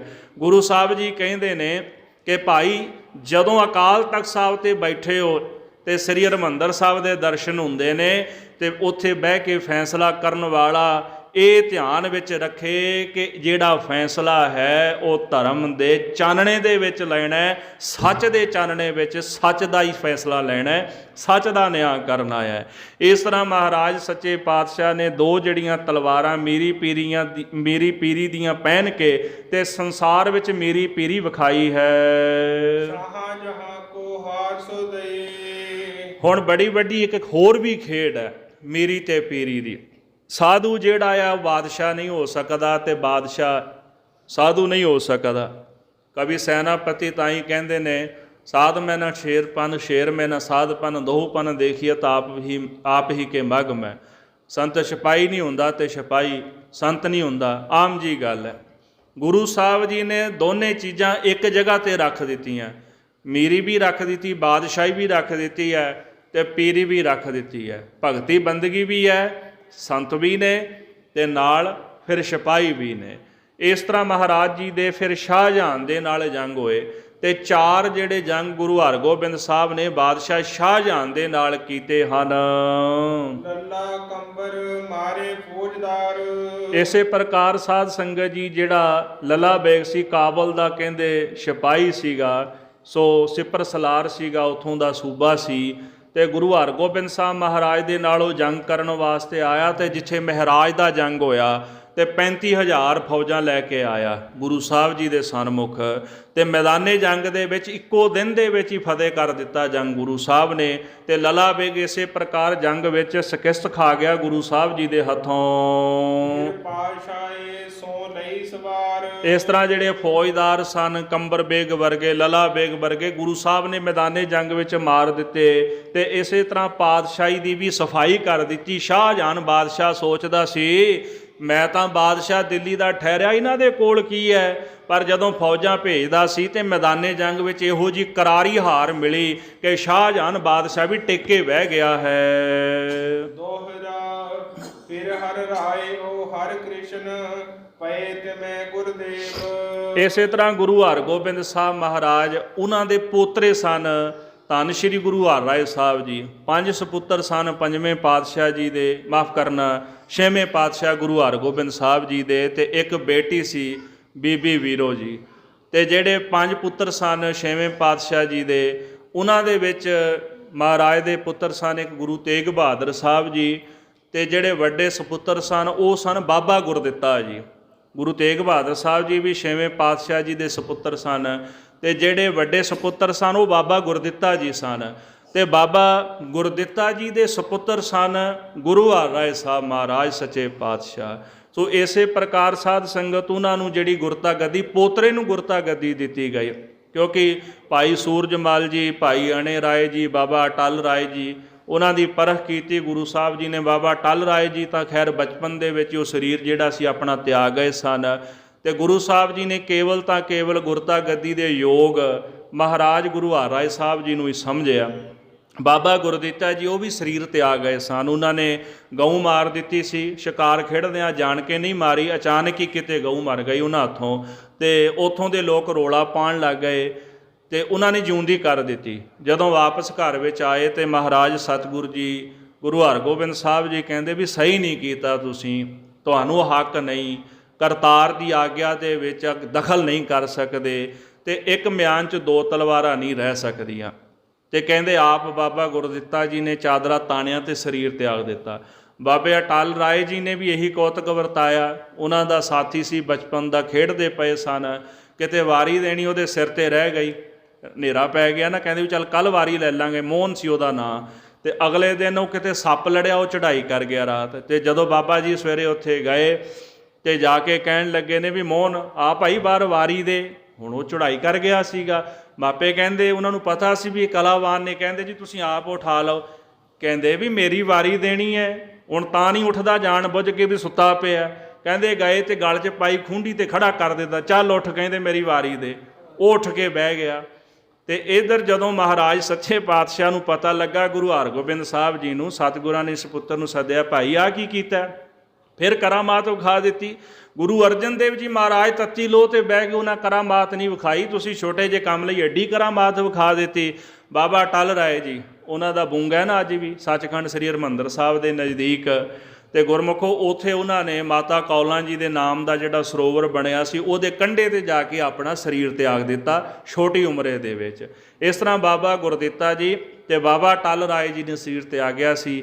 ਤੇ ਗੁਰੂ ਹਰਗੋਬਿੰਦ ਸਾਹਿਬ ਮਹਾਰਾਜ ਦੇ ਪੋਤਰੇ ਸਨ ਬਾਬਾ ਗੁਰਦਿੱਤਾ ਜੀ ਵੱਡੇ ਸਪੁੱਤਰ ਸਨ ਅਤੇ ਬਾਬਾ ਗੁਰਦਿੱਤਾ ਜੀ ਦੇ ਸਪੁੱਤਰ ਸਨ ਗੁਰੂ ਹਰਿਰਾਏ ਸਾਹਿਬ ਜੀ ਮਹਾਰਾਜ, ਜਿਨ੍ਹਾਂ ਨੂੰ ਅੱਗੇ ਗੁਰਤਾ ਗੱਦੀ 'ਤੇ ਬਿਠਾਇਆ ਗਿਆ। ਓ ਹਰਿਕ੍ਰਿਸ਼ਨ ਭਏ ਤਿਮੈ ਗੁਰਦੇਵ। ਅਤੇ ਗੁਰੂ ਹਰਿਰਾਏ ਸਾਹਿਬ ਮਹਾਰਾਜ ਉਹਨਾਂ ਦੇ ਜਿਹੜੇ ਸਪੁੱਤਰ ਸਨ ਬਾਬਾ ਰਾਮ ਰਾਏ ਜੀ ਅਤੇ ਗੁਰੂ ਹਰਿਕ੍ਰਿਸ਼ਨ ਸਾਹਿਬ ਜੀ ਮਹਾਰਾਜ। ਅਤੇ ਬਾਬਾ ਰਾਮ ਰਾਏ ਜੀ ਜਿਹੜੇ ਸਨ ਉਹਨਾਂ ਨੇ ਬਾਣੀ ਦੀ ਪੰਕਤੀ ਬਦਲ ਦਿੱਤੀ ਸੀਗੀ। ਜਿਹੜੀ ਬਾਣੀ ਦੀ ਪੰਕਤੀ ਆਸਾ ਦੀ ਵਾਰ ਦੇ ਵਿੱਚ ਆਉਂਦੀ ਹੈ, ਮਿੱਟੀ ਮੁਸਲਮਾਨ ਕੀ ਪੇੜਾ ਭਈ ਘੁਮਿਆਰ, ਘੜ ਭਾਂਡੇ ਇੱਟਾ ਕੀਆ ਜਲਦੀ ਕਰੇ ਪੁਕਾਰ। ਅਤੇ ਉਹਨਾਂ ਨੇ ਸ਼ਬਦ ਵਰਤਤਾ ਸੀ ਬੇਈਮਾਨ, ਮੁਸਲਮਾਨ ਦੀ ਜਗ੍ਹਾ 'ਤੇ ਬੇਈਮਾਨ ਸ਼ਬਦ ਆ ਜਿਹੜਾ ਸੀ ਉਹ ਵਰਤਿਆ। ਕਿਉਂ? ਬਾਦਸ਼ਾਹ ਨੇ ਕਾਜੀ ਮੁਲਾਣਿਆਂ ਨੇ ਚੁਗਲੀ ਕਰ ਦਿੱਤੀ ਨਾ, ਉਹਨਾਂ ਨੇ 72 ਕਰਾਮਾਤਾਂ ਵਿਖਾਈਆਂ। ਉਹ ਬੜਾ ਸ਼ਰਧਾਲੂ ਹੋ ਗਿਆ ਸੀ ਔਰੰਗਾ ਉਹਨਾਂ ਦਾ। ਅਤੇ ਉਹਨਾਂ ਨੇ ਆਖਿਆ ਵੀ ਆਹ ਵੇਖੋ ਮੌਕਾ ਮਿਲ ਗਿਆ ਨਾ ਉਹਨਾਂ ਨੂੰ ਗੱਲ ਕਰਨ ਦਾ, ਕਾਜੀ ਮੁਲਾਣਿਆਂ ਨੇ ਵੀ ਉਂਝ ਤਾਂ ਹਾਰਿਆ ਨੇ ਵੀ ਚਲੋ ਆਹੀ ਤਰੀਕਾ ਸੀ। ਕਹਿੰਦੇ ਵੀ ਆਖੋ ਆਹ ਵੇਖੋ ਗੁਰੂ ਨਾਨਕ ਸਾਹਿਬ ਨੇ ਬਾਣੀ 'ਚ ਲਿਖਿਆ ਵੀ ਮਿੱਟੀ ਮੁਸਲਮਾਨ ਕੀ। ਜਿਹੜੀ ਕਬਰ ਦੀ ਮਿੱਟੀ ਹੁੰਦੀ ਹੈ ਉਹ ਚੀਕਣੀ ਹੁੰਦੀ ਆ ਅਤੇ ਘੁਮਿਆਰ ਉਹਦੀਆਂ ਇੱਟਾਂ ਬਣਾਉਂਦਾ ਹੈ। ਚਿਕਨਾਹਟ ਹੁੰਦੀ ਹੈ ਨਾ ਸਰੀਰ ਜਿਹੜਾ, ਉਹਦੇ ਵਿੱਚ ਚਰਬੀ ਆਦਿ ਸਾਰਾ ਕੁਝ ਵਿੱਚ ਰਲ ਜਾਂਦਾ। ਇੱਟਾਂ ਬੜੀਆਂ ਵਧੀਆ ਬਣਦੀਆਂ ਉਹਦੀਆਂ। ਘੜ ਭਾਂਡੇ ਬਣਾ ਦਿੱਤੇ। ਇੱਟਾਂ ਕੀ ਆ? ਉਹਨੇ ਇੱਟਾਂ ਬਣਾਈਆਂ, ਫਿਰ ਆਵੇ ਵਿੱਚ ਰੱਖ ਦਿੱਤੀਆਂ। ਜਿਵੇਂ ਭੱਠੇ ਵਿੱਚ ਇੱਟਾਂ ਪੱਕਦੀਆਂ, ਪਹਿਲਾਂ ਆਵੇ ਹੁੰਦੇ ਸੀ, ਆਵੇ 'ਚ ਇੱਟਾਂ ਰੱਖੀਆਂ। ਹੁਣ ਜਦੋਂ ਅੱਗ ਬਾਲਦਾ ਜਲਦੀ ਕਰੇ ਪੁਕਾਰ, ਉਹ ਜਦੋਂ ਇੱਟ ਸੜਦੀ ਹੈ ਅਤੇ ਉਹਦੇ ਵਿੱਚ ਪਾਣੀ ਜਿਹੜਾ ਹੁੰਦਾ ਨਮੀ ਹੁੰਦੀ ਹੈ, ਉਹ ਨਮੀ ਫਿਰ ਸੜਦੀ ਹੈ, ਉਹਦੀ ਆਵਾਜ਼ ਆਉਂਦੀ ਹੈ ਜਦੋਂ ਪਾਣੀ ਸੜਦਾ ਉਹਦੇ ਵਿੱਚੋਂ। ਅਤੇ ਗੁਰੂ ਸਾਹਿਬ ਕਹਿੰਦੇ ਵੀ ਉਹ ਸੜਦੀ ਹੋਈ ਫਿਰ ਪੁਕਾਰ ਕਰਦੀ ਹੈ ਪਰਮੇਸ਼ਰ ਦੇ ਕੋਲ। ਅਤੇ ਕਾਜੀ ਮੁਲਾਣਿਆਂ ਨੇ ਸੋਚਿਆ ਵੀ ਜੇ ਬਾਦਸ਼ਾਹ ਨੂੰ ਇਹ ਪੂਰੀ ਪੰਕਤੀ ਸੁਣਾਉਣਗੇ, ਮੁਸਲਮਾਨ ਆਖਣਗੇ ਅਤੇ ਇਹਨੂੰ ਗੁੱਸਾ ਆਵੇਗਾ। ਜਦੋਂ ਬਾਬਾ ਰਾਮ ਰਾਏ ਜੀ ਦਰਬਾਰ ਵਿੱਚ ਆਏ ਔਰੰਗੇ ਦੇ, ਅਤੇ ਔਰੰਗਾ ਕਹਿੰਦਾ ਜੀ ਆਹ ਗੁਰੂ ਨਾਨਕ ਸਾਹਿਬ ਦਾ ਬਚਨ ਹੈ ਵੀ ਮਿੱਟੀ ਮੁਸਲਮਾਨ ਕੀ ਪੇੜਾ ਪਈ ਘੁਮਿਆਰ। ਕਹਿੰਦਾ ਨਹੀਂ ਜੀ, ਇੱਥੇ ਤਾਂ ਬੇਈਮਾਨ ਲਿਖਿਆ ਸੀਗਾ, ਇਹ ਤਾਂ ਐਵੇਂ ਕਿਸੇ ਤੁਹਾਨੂੰ ਆਖ ਦਿੱਤਾ ਜੇ।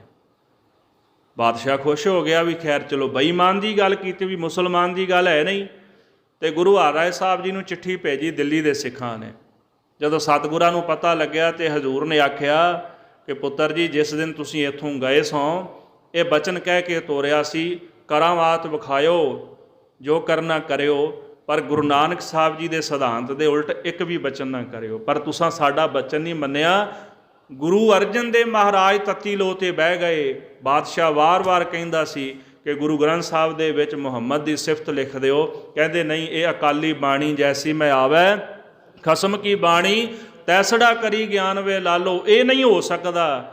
ਗੁਰੂ ਸਾਹਿਬ ਕਹਿੰਦੇ ਜੋ ਲਿਖਿਆ ਉਹ ਪਰਮੇਸ਼ਰ ਦੇ ਹੁਕਮ ਨਾਲ ਲਿਖਿਆ, ਉਹ ਤਾਂ ਤੱਤੀ ਲੋਹ 'ਤੇ ਬਹਿ ਗਏ। ਤੁਸੀਂ ਬਾਣੀ ਦੀ ਪੰਕਤੀ ਬਦਲ ਦਿੱਤੀ, ਸਾਡੇ ਮੁੱਖ ਨਹੀਂ ਜੇ ਲੱਗਣਾ ਤੁਸੀਂ। ਬਾਬੇ ਰਾਮ ਰਾਏ ਨੂੰ ਮਹਾਰਾਜ ਨੇ ਮੂੰਹ ਨਹੀਂ ਲਾਇਆ ਮੁੜ ਕੇ ਉਸ ਤੋਂ ਬਾਅਦ। ਹਾਂ, 10ਵੇਂ ਪਾਤਸ਼ਾਹ ਜੀ ਕੋਲੋਂ ਉਹਨਾਂ ਨੇ ਬਾਅਦ 'ਚ ਮਾਫੀ ਮੰਗੀ, ਪਰ ਬਾਬਾ ਰਾਮ ਰਾਏ ਜੀ ਜਿਹੜੇ ਜਿਉਂਦੇ ਸਨ, ਖੈਰ ਕਰਾਮਾਤੀ ਸਨ, ਤਾਕਤਵਾਰ ਸਨ, ਕਿਉਂਕਿ ਗੁਰੂ ਸਾਹਿਬ ਨੇ ਬਚਨ ਕੀਤਾ ਸੀ। ਗੁਰੂ ਹਰਿਰਾਏ ਸਾਹਿਬ ਜੀ ਨੇ ਜਦੋਂ ਦਿੱਲੀ ਭੇਜਿਆ ਵੀ ਅਸੀਂ ਤੁਹਾਡੀ ਜ਼ਬਾਨ 'ਤੇ ਵਸਦੇ ਹਾਂ, ਜੋ ਤੁਸੀਂ ਕਹੋਗੇ ਉਹੀ ਹੋਵੇਗਾ। ਕਰਾਮਾਤੀ ਸਨ, ਉਹ ਸਰੀਰ ਵਿੱਚੋਂ ਨਿਕਲ ਕੇ ਉਹਨਾਂ ਦੀ ਸਿੱਖੀ ਸੇਵਕੀ ਸੀ, ਕਿਸੇ ਦਾ ਭਲਾ ਕਰਨ ਵਾਸਤੇ ਗਏ ਹੋਏ ਸਨ। ਅਤੇ ਮਸੰਦਾਂ ਨੇ ਸੋਚਿਆ, ਕਿਉਂਕਿ ਇਹ ਵੀ ਬਚਨ ਗੁਰੂ ਹਰਿਕ੍ਰਿਸ਼ਨ ਸਾਹਿਬ ਜੀ ਦਾ ਹੋਇਆ ਸੀ ਵੀ ਇਸੇ ਤਰ੍ਹਾਂ ਉਤਰਾ ਹੀ ਤੂੰ ਮਰੇਂਗਾ। ਉਹਨਾਂ ਨੇ ਵਿਆਹ ਵੀ ਕਈ ਕੀਤੇ ਸਨ, ਸੰਤਾਨ ਨਹੀਂ ਸਹੀ ਹੋਈ। ਉਹਨਾਂ ਨੇ ਬਚਨ ਕੀਤਾ ਸੀ ਨਾ ਗੁਰੂ ਹਰਿਕ੍ਰਿਸ਼ਨ ਸਾਹਿਬ ਜੀ ਨੂੰ ਵੀ ਇਹ ਤਾਂ ਚੇਚਕ ਦਾ ਖਾਣਾ ਹੈ, ਇਹ ਬਚਨ ਕਰ ਦਿੱਤਾ ਸੀਗਾ। ਅਤੇ ਗੁਰੂ ਹਰਿਰਾਏ ਸਾਹਿਬ ਕਹਿੰਦੇ ਵੀ ਮਾਫ ਕਰਨਾ। ਗੁਰੂ ਹਰਿਕ੍ਰਿਸ਼ਨ ਸਾਹਿਬ ਜੀ ਕਹਿੰਦੇ ਕੋਈ ਗੱਲ ਨਹੀਂ ਭਾਈ, ਵੀ ਤੂੰ ਵੀ ਇੱਦਾਂ ਹੀ ਜਾਏਗਾ। ਅਤੇ ਜਦੋਂ ਇਹ ਬਚਨ ਹੋਇਆ ਨਾ, ਕੋਈ ਆਖੇ ਜੀ ਵੀ ਈਰਖਾਵਸ ਹੋ ਕੇ ਬਚਨ ਕੀਤਾ ਗੁਰੂ ਹਰਿਕ੍ਰਿਸ਼ਨ ਸਾਹਿਬ ਨੇ, ਨਹੀਂ। ਕਵੀ ਸੰਤੋਖ ਸਿੰਘ ਲਿਖਦੇ ਨੇ ਕਿ ਜਦੋਂ ਸਿੱਖਾਂ ਨੇ ਗੱਲ ਦੱਸੀ ਮਹਾਰਾਜ ਗੁਰੂ ਹਰਿਕ੍ਰਿਸ਼ਨ ਸਾਹਿਬ ਨੂੰ ਵੀ ਤੁਹਾਨੂੰ ਇਹ ਕਹਿੰਦਾ ਵੀ ਇਹ ਚੇਚਕ ਦਾ ਖਾਣਾ ਨੇ, ਗੁਰੂ ਸਾਹਿਬ ਕਹਿੰਦੇ ਭਾਈ ਕੋਈ ਗੱਲ ਨਹੀਂ। ਕਹਿੰਦੇ ਮਹਾਰਾਜ ਤੁਸੀਂ ਵੀ ਬਚਨ ਕਰੋ ਕੋਈ। ਗੁਰੂ ਸਾਹਿਬ ਕਹਿੰਦੇ ਅਸੀਂ ਬਚਨ ਕੀ ਕਰੀਏ? ਕਹਿੰਦੇ ਮਹਾਰਾਜ ਨਹੀਂ ਤਾਂ ਲੋਕ ਕਹਿਣਗੇ ਵੀ ਉਮਰ ਛੋਟੀ ਹੈ, ਵੀ ਗੁਰੂ ਨਾਨਕ ਸਾਹਿਬ ਜੀ ਦੀ ਗੱਦੀ ਇਹਨਾਂ ਨੂੰ ਪ੍ਰਾਪਤ ਹੋਈ, ਇਹਨਾਂ ਬਚਨ ਕੋਈ ਨਹੀਂ ਕੀਤਾ। ਸਿੱਖਾਂ ਦੀ ਬੇਨਤੀ ਮੰਨ ਕੇ ਮਹਾਰਾਜ ਨੇ ਬਚਨ ਕੀਤਾ ਸੀ। ਖੈਰ ਬਚਨ ਤਾਂ ਉਹੀ ਕੀਤਾ ਜੋ ਅੱਗੇ ਵਰਤਣਾ ਸੀ ਉਹਨਾਂ ਦੇ ਨਾਲ। ਬਾਬਾ ਰਾਮ ਰਾਏ ਸਰੀਰ 'ਚੋਂ ਬਾਹਰ ਨਿਕਲੇ, ਜਿਉਂਦੇ ਸਨ, ਅਭਿਆਸੀ ਸਨ। ਅਤੇ ਮਸੰਦਾਂ ਨੇ ਸੋਚਿਆ ਵੀ ਕਈ ਦਿਨ ਹੋ ਗਏ ਅੰਦਰੋਂ ਬਾਹਰ ਨਹੀਂ ਨਿਕਲੇ। ਉਹਨਾਂ ਨੇ ਜ਼ਬਰਦਸਤੀ ਦਰਵਾਜ਼ਾ ਤੋੜਿਆ। ਮਾਤਾ ਪੰਜਾਬ ਕੌਰ ਉਹਨਾਂ ਦੀ ਘਰਵਾਲੀ ਸੀ, ਉਹ ਮਿੰਨਤਾਂ ਕਰਦੀ ਰਹੀ ਵੀ ਨਾ ਕਰੋ ਭਾਈ ਇੱਦਾਂ। ਮਸੰਦ ਨਹੀਂ ਮੰਨੇ, ਉਹਨਾਂ ਦਰਵਾਜ਼ਾ ਭੰਨਿਆ। ਬਾਬੇ ਰਾਮ ਰਾਏ ਜੀ ਦਾ ਜਿਉਂਦਾ ਹੀ ਸੰਸਕਾਰ ਕਰ ਦਿੱਤਾ। ਗੁਰੂ ਗੋਬਿੰਦ ਸਿੰਘ ਸਾਹਿਬ ਜੀ ਮਹਾਰਾਜ ਜਦੋਂ ਪਾਉਂਟਾ ਸਾਹਿਬ ਗਏ, ਉੱਥੇ ਫਿਰ ਜਦੋਂ ਮਾਤਾ ਪੰਜਾਬ ਕੌਰ ਨੇ ਚਿੱਠੀ ਪਾਈ ਨਾ ਗੁਰੂ ਸਾਹਿਬ ਨੂੰ, ਬੇਨਤੀਆਂ ਕੀਤੀਆਂ, ਫਿਰ ਉੱਥੇ ਮਸੰਦ ਸਾੜੇ ਮਹਾਰਾਜ ਨੇ, ਜਿਨ੍ਹਾਂ ਨੇ ਬਾਬੇ ਰਾਮ ਰਾਏ ਦਾ ਜਿਉਂਦਿਆਂ ਸੰਸਕਾਰ ਕੀਤਾ ਸੀ। ਇਸੇ ਪ੍ਰਕਾਰ ਉਹਨਾਂ ਨੇ ਖਿਮਾ ਵੀ ਗੁਰੂ ਸਾਹਿਬ ਜੀ ਦੇ ਘਰ ਦੇ ਵਿੱਚੋਂ ਮੰਗੀ ਸੀਗੀ। ਤੇ ਸਾਧ ਸੰਗਤ ਗੁਰੂ ਸਾਹਿਬ ਨੇ ਇੱਕ ਵਚਨ ਜ਼ਰੂਰ ਕੀਤਾ ਸੀ। ਬਾਬੇ ਰਾਮ ਰਾਏ ਜੀ ਜਦੋਂ ਮਿਲਣ ਆਏ ਨਾ ਤੇ ਬੇੜੀ ਵਿੱਚ ਬੈਠੇ ਸਨ ਤੇ ਉਹਦੀ ਸੰਗਤ ਪਰਾਂ ਖਲੋਤੀ ਰਹੀ। ਮਹਾਰਾਜ ਕਹਿੰਦੇ ਤੁਹਾਨੂੰ ਤਾਂ ਬਖਸ਼ ਦਿੱਤਾ ਹੈ, ਪਰ ਇਹ ਹਲੇ ਵੀ ਫਟਕਾਰੇ ਨੇ, ਕਿਉਂ ਉਹਨਾਂ ਨੇ ਮਾਫੀ ਨਹੀਂ ਸੀ ਮੰਗੀ ਮਹਾਰਾਜ ਦੇ ਕੋਲੋਂ। ਸੋ ਇਸ ਪ੍ਰਕਾਰ ਸਾਧ ਸੰਗਤ ਜੀ ਗੁਰੂ ਹਰਕ੍ਰਿਸ਼ਨ ਸਾਹਿਬ ਜੀ ਮਹਾਰਾਜ ਤਖਤ ਉੱਪਰ ਬੈਠੇ, ਬਾਬੇ ਰਾਮ ਰਾਏ ਨੂੰ ਗੱਦੀ ਨਹੀਂ ਮਿਲੀ ਤੇ ਗੁਰੂ ਹਰਕ੍ਰਿਸ਼ਨ ਸਾਹਿਬ ਜੀ ਨੂੰ ਗੁਰਤਾ ਗੱਦੀ ਜਿਹੜੀ ਹੈ ਇਸ ਪ੍ਰਕਾਰ ਛੋਟੀ ਉਮਰ ਦੇ ਵਿੱਚ ਪ੍ਰਾਪਤ ਹੋਈ ਹੈ। ਇਛੈ ਪੁਰ ਸਿੱਖਨ ਕੀ ਸਿੱਖ ਕਰੈ ਗੁਰ ਸੇਵ। ਗੁਰੂ ਹਰਕ੍ਰਿਸ਼ਨ ਸਾਹਿਬ ਜੀ ਮਹਾਰਾਜ ਬੜੇ ਦਿਆਲੂ, ਬੜੇ ਕਿਰਪਾਲੂ। 7 ਸਾਲ ਦੀ ਉਮਰ 'ਚ ਗੱਦੀ 'ਤੇ ਬਹਿਣਾ, 7 ਸਾਲ ਦੀ ਉਮਰ 'ਚ ਬੱਚੇ ਨੂੰ ਹੋਸ਼ ਨਹੀਂ ਹੁੰਦੀ। ਤਖਤ ਉੱਪਰ ਬੈਠੇ ਗੁਰੂ ਨਾਨਕ ਸਾਹਿਬ ਜੀ ਦਾ 8ਵਾਂ ਸਰੂਪ ਸਨ। ਸਿੱਖ ਸੇਵਾ ਕਰਦੇ ਨੇ, ਉਹਨਾਂ ਦੀ ਇੱਛਾ ਪੂਰਨ ਕਰਦੇ ਨੇ। ਦਿੱਲੀ ਗੁਰੂ ਹਰਕ੍ਰਿਸ਼ਨ ਸਾਹਿਬ ਜੀ ਮਹਾਰਾਜ ਗਏ, ਉੱਥੋਂ ਬਾਦਸ਼ਾਹ ਦੀ ਬੇਨਤੀ ਸੁਣ ਕੇ ਤੇ ਗੁਰਮੁਖੋ ਪੰਜੋਖਰਾ ਸਾਹਿਬ ਸਾਰੀਆਂ ਸੰਗਤਾਂ ਜਾਣਦੀਆਂ ਨੇ ਇੱਥੋਂ ਦਾ ਇਤਿਹਾਸ, ਤੇ ਸਾਡੇ ਲਾਗੇ ਹੀ ਹੈ ਪੰਜੋਖਰਾ ਸਾਹਿਬ ਅੰਬਾਲੇ। ਤੇ ਗੁਰੂ ਸਾਹਿਬ ਜੀ ਇੱਥੇ ਰੁਕੇ ਸਨ, ਪੜਾਅ ਕੀਤਾ ਸੀ ਇੱਥੇ ਮਹਾਰਾਜ ਨੇ। ਉੱਥੇ ਲਾਲ ਚੰਦ ਨਾਮਕ ਪੰਡਤ ਰਹਿੰਦਾ ਸੀ। ਜਦੋਂ ਸੰਗਤਾਂ ਦਾ ਇਕੱਠ ਵੇਖਿਆ ਉਹਨੇ ਆਖਣ ਲੱਗਾ ਵੀ ਇਹ ਕੌਣ ਹੈ? ਸਿੱਖ ਕਹਿੰਦੇ ਵੀ ਗੁਰੂ ਹਰਕ੍ਰਿਸ਼ਨ ਸਾਹਿਬ ਜੀ। ਉਹ ਕਹਿੰਦੇ ਵੀ ਦੁਆਪਰ ਯੁੱਗ ਦੇ ਮਾਲਕ ਕ੍ਰਿਸ਼ਨ ਜੀ ਹੋਏ ਨੇ, ਇਹਨਾਂ ਨੇ ਉਹਨਾਂ ਨਾਲੋਂ ਵੀ ਵੱਡਾ ਨਾਮ ਰਖਾ ਲਿਆ। ਗੁਰੂ ਸਾਹਿਬ ਜੀ ਦੇ ਪ੍ਰਤੀ ਇਹੋ ਜਿਹੇ ਉਹਨੇ ਸ਼ਬਦ ਵਰਤੇ, ਹੰਕਾਰੀ ਸੀ ਨਾ। ਤੇ ਕਹਿੰਦਾ ਮੰਨਾਂਗਾ ਤਾਂ ਵੀ ਜੇ ਉਹਨਾਂ ਦੀ ਉਚਾਰੀ ਹੋਈ ਗੀਤਾ ਦੇ ਸ਼ਲੋਕਾਂ ਦੇ ਅਰਥ ਕਰਕੇ ਸੁਣਾਉਣਗੇ। ਸਿੱਖਾਂ ਨੇ ਮਹਾਰਾਜ ਨੂੰ ਦੱਸਿਆ। ਗੁਰੂ ਸਾਹਿਬ ਕਹਿੰਦੇ ਕੋਈ ਨਹੀਂ ਭਾਈ, ਉਹਨੂੰ ਆਖੋ ਆ ਜਾਓ ਤੇ ਆਪਾਂ ਉਹਦੇ ਨਾਲ ਚਰਚਾ ਕਰ ਲੈਂਦੇ ਹਾਂ। ਗੁਰੂ ਸਾਹਿਬ ਦੇ ਕੋਲ ਆਇਆ। ਹਜ਼ੂਰ ਕਹਿੰਦੇ ਵੀ ਇਸ ਤਰ੍ਹਾਂ ਕਰ ਵੀ ਜੇ ਅਸੀਂ ਅਰਥ ਕਰ ਦਿੱਤੇ, ਤੂੰ ਆਖੇਂਗਾ ਵੀ ਕਿਥੋਂ ਸਿੱਖ ਲਏ ਹੋਣਗੇ। ਪਿੰਡ ਵਿੱਚ ਜਾ, ਜਿਹੜਾ ਤੈਨੂੰ ਚੰਗਾ ਲੱਗਦਾ ਉਹਦੀ ਬਾਂਹ ਫੜ ਲਿਆ। ਛੱਜੂ ਝੀਰ ਸੀ, ਉੱਥੇ ਰਹਿੰਦਾ ਸੀ, ਲੋਕਾਂ ਦਾ ਪਾਣੀ ਢੋਂਦਾ ਸੀ, ਗੂੰਗਾ ਸੀ। ਕਵੀ ਸੰਤੋਖ ਸਿੰਘ ਕਹਿੰਦੇ ਬਹੁਤਾ ਸੁਣਦਾ ਨਹੀਂ ਸੀ, ਬੇਸਮਝ ਸੀਗਾ। ਤੇ ਗੁਰੂ ਸਾਹਿਬ ਦੇ ਸਨਮੁਖ ਉਹਨੂੰ ਲੈ ਆ ਬਾਂਹ ਪਕੜ ਕੇ। ਉਹਨੇ ਸੋਚਿਆ ਵੀ ਇਹਨੂੰ ਤਾਂ ਬੋਲਣਾ ਨਹੀਂ ਆਉਂਦਾ, ਇਹ ਕਿਤੇ ਗੀਤਾ ਦੇ ਅਰਥ ਕਰ ਦੇਗਾ। ਤੇ ਕਹਿੰਦੇ ਸਤਿਗੁਰੂ ਮਹਾਰਾਜ ਦੇ ਹੱਥ ਵਿੱਚ ਛੜੀ ਸੀ। ਜਿਹੜਾ ਉੱਥੇ ਸਰੋਵਰ ਹੈ ਨਾ, ਪਹਿਲਾਂ ਛੋਟਾ ਜਿਹਾ ਉੱਥੇ ਇਹ ਕਹਿ ਲਓ ਵੀ ਛੱਪੜ ਬਣਿਆ ਹੋਇਆ ਸੀ। ਆਖਿਆ ਵੀ ਇਸ਼ਨਾਨ ਕਰਾਓ ਇਹਨੂੰ। ਇਸ਼ਨਾਨ ਕਰਾਇਆ ਤੇ ਗੁਰੂ ਸਾਹਿਬ ਜੀ ਦੇ ਕੋਲ ਬਿਠਾਇਆ ਤੇ ਛੜੀ ਸੀਸ ਤੇ ਰੱਖ ਦਿੱਤੀ ਮਹਾਰਾਜ ਨੇ। ਖੇਡਦੇ ਹੁੰਦੇ ਸਨ, ਛੋਟੇ ਸਨ, ਤੇ ਉਹ ਛੜੀ ਹੱਥ 'ਚ ਰੱਖਦੇ ਸਨ। ਉਹ ਛੜੀ ਉਹਦੇ ਸੀਸ ਤੇ ਰੱਖ ਦਿੱਤੀ ਤੇ ਗੂੰਗਾ ਬੋਲ ਉੱਠਿਆ। ਇਹ ਕਰਾਮਾਤ, ਇਹ ਸਮਰੱਥਾ, ਇਹ ਗੁਰੂ ਦੀ ਅਜ਼ਮਤ ਹੈ, ਇਹ ਗੁਰੂ ਦੀ ਬਖਸ਼ਿਸ਼ ਹੈ। ਗੁਰੂ ਹਰਕ੍ਰਿਸ਼ਨ ਸਾਹਿਬ ਜੀ ਨੇ ਛੜੀ ਰੱਖੀ ਤੇ ਉਹ ਬੋਲ ਉੱਠਿਆ ਤੇ ਗੂੰਗੇ ਨੇ ਗੀਤਾ ਦੇ ਅਰਥ ਕਰਕੇ ਸੁਣਾਏ। ਉੱਥੇ ਪੰਡਤ ਲਾਲ ਚੰਦ ਮਹਾਰਾਜ ਦੇ ਚਰਨੀ ਢਹਿ ਪਿਆ। ਇੱਥੇ ਗੁਰੂ ਹਰਕ੍ਰਿਸ਼ਨ ਸਾਹਿਬ ਮਹਾਰਾਜ ਕੁਝ ਸਮਾਂ ਰਹੇ, ਕਿਉਂਕਿ ਅੱਗੇ ਦਿੱਲੀ ਜਾਣਾ ਸੀ। ਸੰਗਤਾਂ ਬੜੀਆਂ ਸਨ ਨਾਲ, ਤੇ ਸੰਗਤਾਂ ਨੂੰ ਹੁਕਮ ਦਿੱਤਾ ਮਹਾਰਾਜ ਨੇ ਵੀ ਤੁਸੀਂ ਵਾਪਸ ਜਾਓ ਇੱਥੋਂ। ਕਹਿੰਦੇ ਮਹਾਰਾਜ ਅਸੀਂ ਤੁਹਾਡੇ ਦਰਸ਼ਨ ਕਰਨੇ ਨੇ। ਕਹਿੰਦੇ ਗੁਰੂ ਸਾਹਿਬ ਨੇ ਆਪਣੇ ਹੱਥੀਂ ਉੱਥੇ ਨਿਸ਼ਾਨ ਲਾਇਆ। ਆਖਿਆ ਵੀ ਇਹ ਅਸਥਾਨ ਦੀ ਮਹਿਮਾ ਹੈ, ਇਸ ਅਸਥਾਨ ਦੇ ਦਰਸ਼ਨ ਕਰਨੇ ਸਾਡੇ ਦਰਸ਼ਨਾਂ ਦੇ ਤੁਲ ਨੇ। ਜਿਹਦਾ ਵੀ ਚਿੱਤ ਕਰਦਾ ਹੋਵੇ ਸਾਡੇ ਦਰਸ਼ਨ ਕਰਨ ਨੂੰ, ਇਸ ਅਸਥਾਨ 'ਤੇ ਆ ਕੇ ਉਹ ਦਰਸ਼ਨ ਕਰ ਲਏ। ਇਸ ਤਰ੍ਹਾਂ ਮੇਰੇ ਪਾਤਸ਼ਾਹ ਇੱਛਾ ਪੂਰੈ ਸਿੱਖਣ ਕੀ ਸਿੱਖ ਕਰੈ ਗੁਰ ਸੇਵ। ਜਿਹੜੇ ਸਿੱਖ ਮਹਾਰਾਜ ਦੀ ਸੇਵਾ ਕਰਦੇ ਨੇ, ਉਹਨਾਂ ਗੁਰਸਿੱਖਾਂ ਦੀਆਂ ਇੱਛਾਵਾਂ ਗੁਰੂ ਸਾਹਿਬ ਜੀ ਪੂਰਨ ਕਰਦੇ ਹਨ। ਚੌਪਈ ਤੇਗ ਬਹਾਦਰ ਫਿਰ ਗੁਰ ਪਇਓ। ਇਸ ਤਰ੍ਹਾਂ ਮਹਾਰਾਜ ਗੁਰੂ ਤੇਗ ਬਹਾਦਰ ਸਾਹਿਬ ਜੀ ਫਿਰ ਗੁਰਤਾ ਗੱਦੀ ਉੱਪਰ ਬਿਰਾਜਮਾਨ ਹੋਏ। ਧੰਨ ਗੁਰੂ ਤੇਗ ਬਹਾਦਰ ਸਾਹਿਬ ਜੀ ਬਾਬਾ ਵਸੇ ਗ੍ਰਾਮ ਬਕਾਲੇ। ਉਸ ਵਕਤ ਜਦੋਂ ਗੁਰੂ ਹਰਕ੍ਰਿਸ਼ਨ ਸਾਹਿਬ ਜੀ ਨੇ ਦਿੱਲੀ ਸਰੀਰ ਤਿਆਗਿਆ, ਚੇਚਕ ਦੀ ਬਿਮਾਰੀ ਫੈਲੀ ਹੋਈ ਸੀ। ਜਿਵੇਂ ਅੱਜ ਕੱਲ੍ਹ ਆ ਮਹਾਂਮਾਰੀ ਕਰੋਨਾ ਫੈਲੀ ਹੈ ਨਾ, ਇੱਦਾਂ ਉਦੋਂ ਚੇਚਕ ਫੈਲੀ ਹੋਈ ਸੀ, ਬੜੀ ਭਿਅੰਕਰ, ਲੋਕ ਮਰ ਰਹੇ ਸਨ।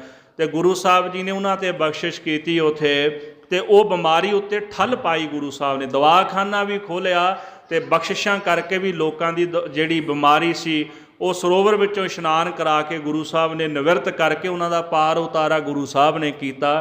ਪਰ ਆਪਣੇ ਸਰੀਰ ਨੂੰ ਚੇਚਕ ਦਾ ਰੋਗ ਹੋਇਆ ਤੇ ਮਹਾਰਾਜ ਨੇ 5 ਭੂਤਕ ਸਰੀਰ ਤਿਆਗਿਆ ਤੇ ਗੁਰਮੁਖੋ ਵਚਨ ਕੀਤਾ ਵੀ ਗੁਰੂ ਤੇਗ ਬਹਾਦਰ ਸਾਹਿਬ ਜੀ ਬਾਬਾ ਵਸੇ ਗ੍ਰਾਮ ਬਕਾਲੇ।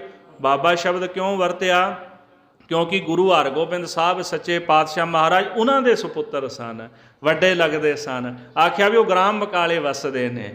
ਤੇ ਸਾਧ ਸੰਗਤ ਜੀ ਇਸ ਤਰ੍ਹਾਂ ਗੁਰੂ ਹਰਕ੍ਰਿਸ਼ਨ ਸਾਹਿਬ ਮਹਾਰਾਜ ਨੇ ਕੁਝ ਸਿੱਖ ਪਹਿਲਾਂ ਵੀ ਭੇਜੇ ਸਨ।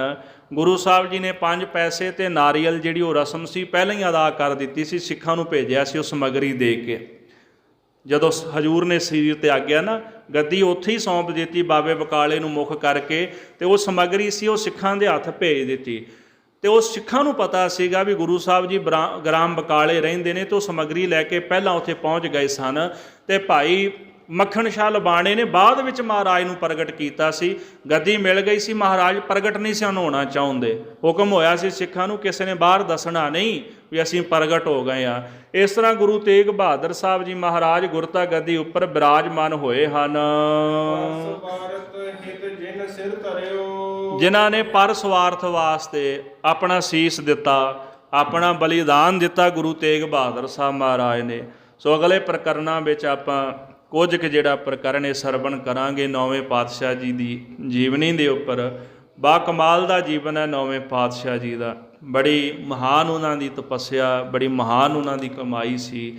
ਭਗਤੀ ਕੀਤੀ ਹੈ, ਕਈ ਸਾਲ ਉਹ ਬੰਦਗੀ ਕਰਦੇ ਰਹੇ। ਕਰਨ ਵਾਲਿਆਂ ਨੇ ਸ਼ੰਕਾ ਭੌਰੇ ਤੇ ਕਰ ਦਿੱਤਾ। ਪਿੱਛੇ ਜੀ ਰੌਲਾ ਪਿਆ ਸੀ, ਕਿਸੇ ਨੇ ਅਖੌਤੀ ਨੇ ਆਖਿਆ ਮਹਾਰਾਜ ਭੌਰੇ 'ਚ ਬੈਠੇ ਰਹੇ। ਭਾਈ ਬੰਦਗੀ ਕਰਨੀ ਸੀ ਤੇ ਖੇਡ ਸੀ ਬੜੀ ਵੱਡੀ, ਗੱਦੀ ਦੇਣੀ ਸੀ ਮਹਾਰਾਜ ਉਦੋਂ ਹੀ ਦੇ ਦਿੰਦੇ ਛੋਟੇ ਪੁੱਤਰ ਨੂੰ, ਪਰ ਨਹੀਂ, ਐਸਾ ਨਹੀਂ ਸੀ। ਸਮੇਂ ਦੀ ਖੇਡ ਸੀ, ਉਹਨਾਂ ਦੀ ਜਦੋਂ ਜ਼ਰੂਰਤ ਸੀ ਉਦੋਂ ਉਹਨਾਂ ਨੂੰ ਗੱਦੀ ਪ੍ਰਾਪਤ ਹੋਣੀ ਸੀ। ਤੇ ਇਸ ਤਰ੍ਹਾਂ ਫਿਰ ਸਾਧ ਸੰਗਤ 6ਵੇਂ ਪਾਤਸ਼ਾਹ ਜੀ ਦੇ ਸੁਪੁੱਤਰ ਜਾ ਕਰਕੇ 9ਵੇਂ ਜਾਮੇ ਵਿੱਚ ਗੁਰਤਾ ਗੱਦੀ ਉੱਤੇ ਬਿਰਾਜਮਾਨ ਹੋਏ। ਇਸ ਸਮੇਂ ਦੌਰਾਨ ਗੁਰੂ ਸਾਹਿਬ ਜੀ ਬੰਦਗੀ ਭਗਤੀ ਦੇ ਵਿੱਚ ਹੀ ਜੁੜੇ ਗਏ, ਕਿਉਂਕਿ ਉਹਨਾਂ ਦੇ ਅੰਦਰ ਬੈਰਾਗ ਤੇ ਪ੍ਰੇਮ ਬਹੁਤ ਸੀਗਾ। 9ਵੇਂ ਪਾਤਸ਼ਾਹ ਜੀ ਦੀ ਬਾਣੀ ਪੜ੍ਹੀਏ, ਗੁਰੂ ਗ੍ਰੰਥ ਸਾਹਿਬ ਜੀ ਅੰਦਰ ਸਾਰੀ ਬੈਰਾਗਮਈ ਬਾਣੀ ਹੈ ਸਤਿਗੁਰਾਂ ਦੀ। ਸੋ ਸਤਿਗੁਰੂ ਕਿਰਪਾ ਕਰਨ ਜੀ, ਹਜ਼ੂਰ ਦਾ ਪਾਵਨ ਉਪਦੇਸ਼ ਸਾਡੇ ਹਿਰਦਿਆਂ ਵਿੱਚ ਆਵਸੇ। ਲੋਕ ਸੁਖੀਏ ਪਰਲੋਕ ਸੁਹੇਲੇ, ਨਾਨਕ ਹਰਿ ਪ੍ਰਭ ਵਿਆਪੈ ਮੇਲੇ। ਵਿਚਾਰਾਂ ਕਰਦਿਆਂ ਬੇਅੰਤ ਪ੍ਰਕਾਰ ਦੀਆਂ ਭੁੱਲਾਂ ਗਲਤੀਆਂ ਹੋ ਗਈਆਂ ਹੋਣਗੀਆਂ, ਅਣਜਾਣ ਜਿਹੇ ਸੇਵਕ ਜਾਣ ਕੇ ਖਿਮਾ ਕਰਨੀ ਜੀ। ਹੇ ਗੋਬਿੰਦ, ਹੇ ਗੋਪਾਲ, ਹੇ ਦਇਆਲ ਲਾਲ, ਪ੍ਰਾਣਨਾਥ ਅਨਾਥ ਸਖੇ, ਦੀਨ ਦਰਦ ਨਿਵਾਰ। ਹੇ ਸਮਰੱਥ ਅਗੰਮ ਪੂਰਨ, ਮੋਹਿ ਮਾਇਆ ਧਾਰਿ। ਅੰਧਕੂਪ ਮਹਾ ਭਿਆਨ, ਨਾਨਕ ਪਾਰ ਉਤਾਰ। ਆਏ ਪ੍ਰਭ ਸਰਣਾਗਤੀ, ਕਿਰਪਾ ਨਿਧ ਦਇਆ। ਏਕ ਅਖਰ ਹਰ ਮਨ ਬਸਤ, ਨਾਨਕ ਹੋਤ ਨਿਹਾਲ। ਵਾਹਿਗੁਰੂ ਨਾਮ ਜਹਾਜ ਹੈ, ਚੜੇ ਸੋ ਉਤਰੇ ਪਾਰ। ਜੋ ਸ਼ਰਧਾ ਕਰ ਸੇਵੰਦੇ, ਗੁਰ ਪਾਰ ਉਤਾਰਨ ਹਾਰ। ਜੋ ਸ਼ਰਧਾ ਕਰ ਸੇਵੰਦੇ, ਗੁਰ ਪਾਰ ਉਤਾਰਨ ਹਾਰ। ਵਾਹਿਗੁਰੂ ਜੀ ਕਾ ਖਾਲਸਾ, ਵਾਹਿਗੁਰੂ ਜੀ ਕੀ ਫਤਿਹ।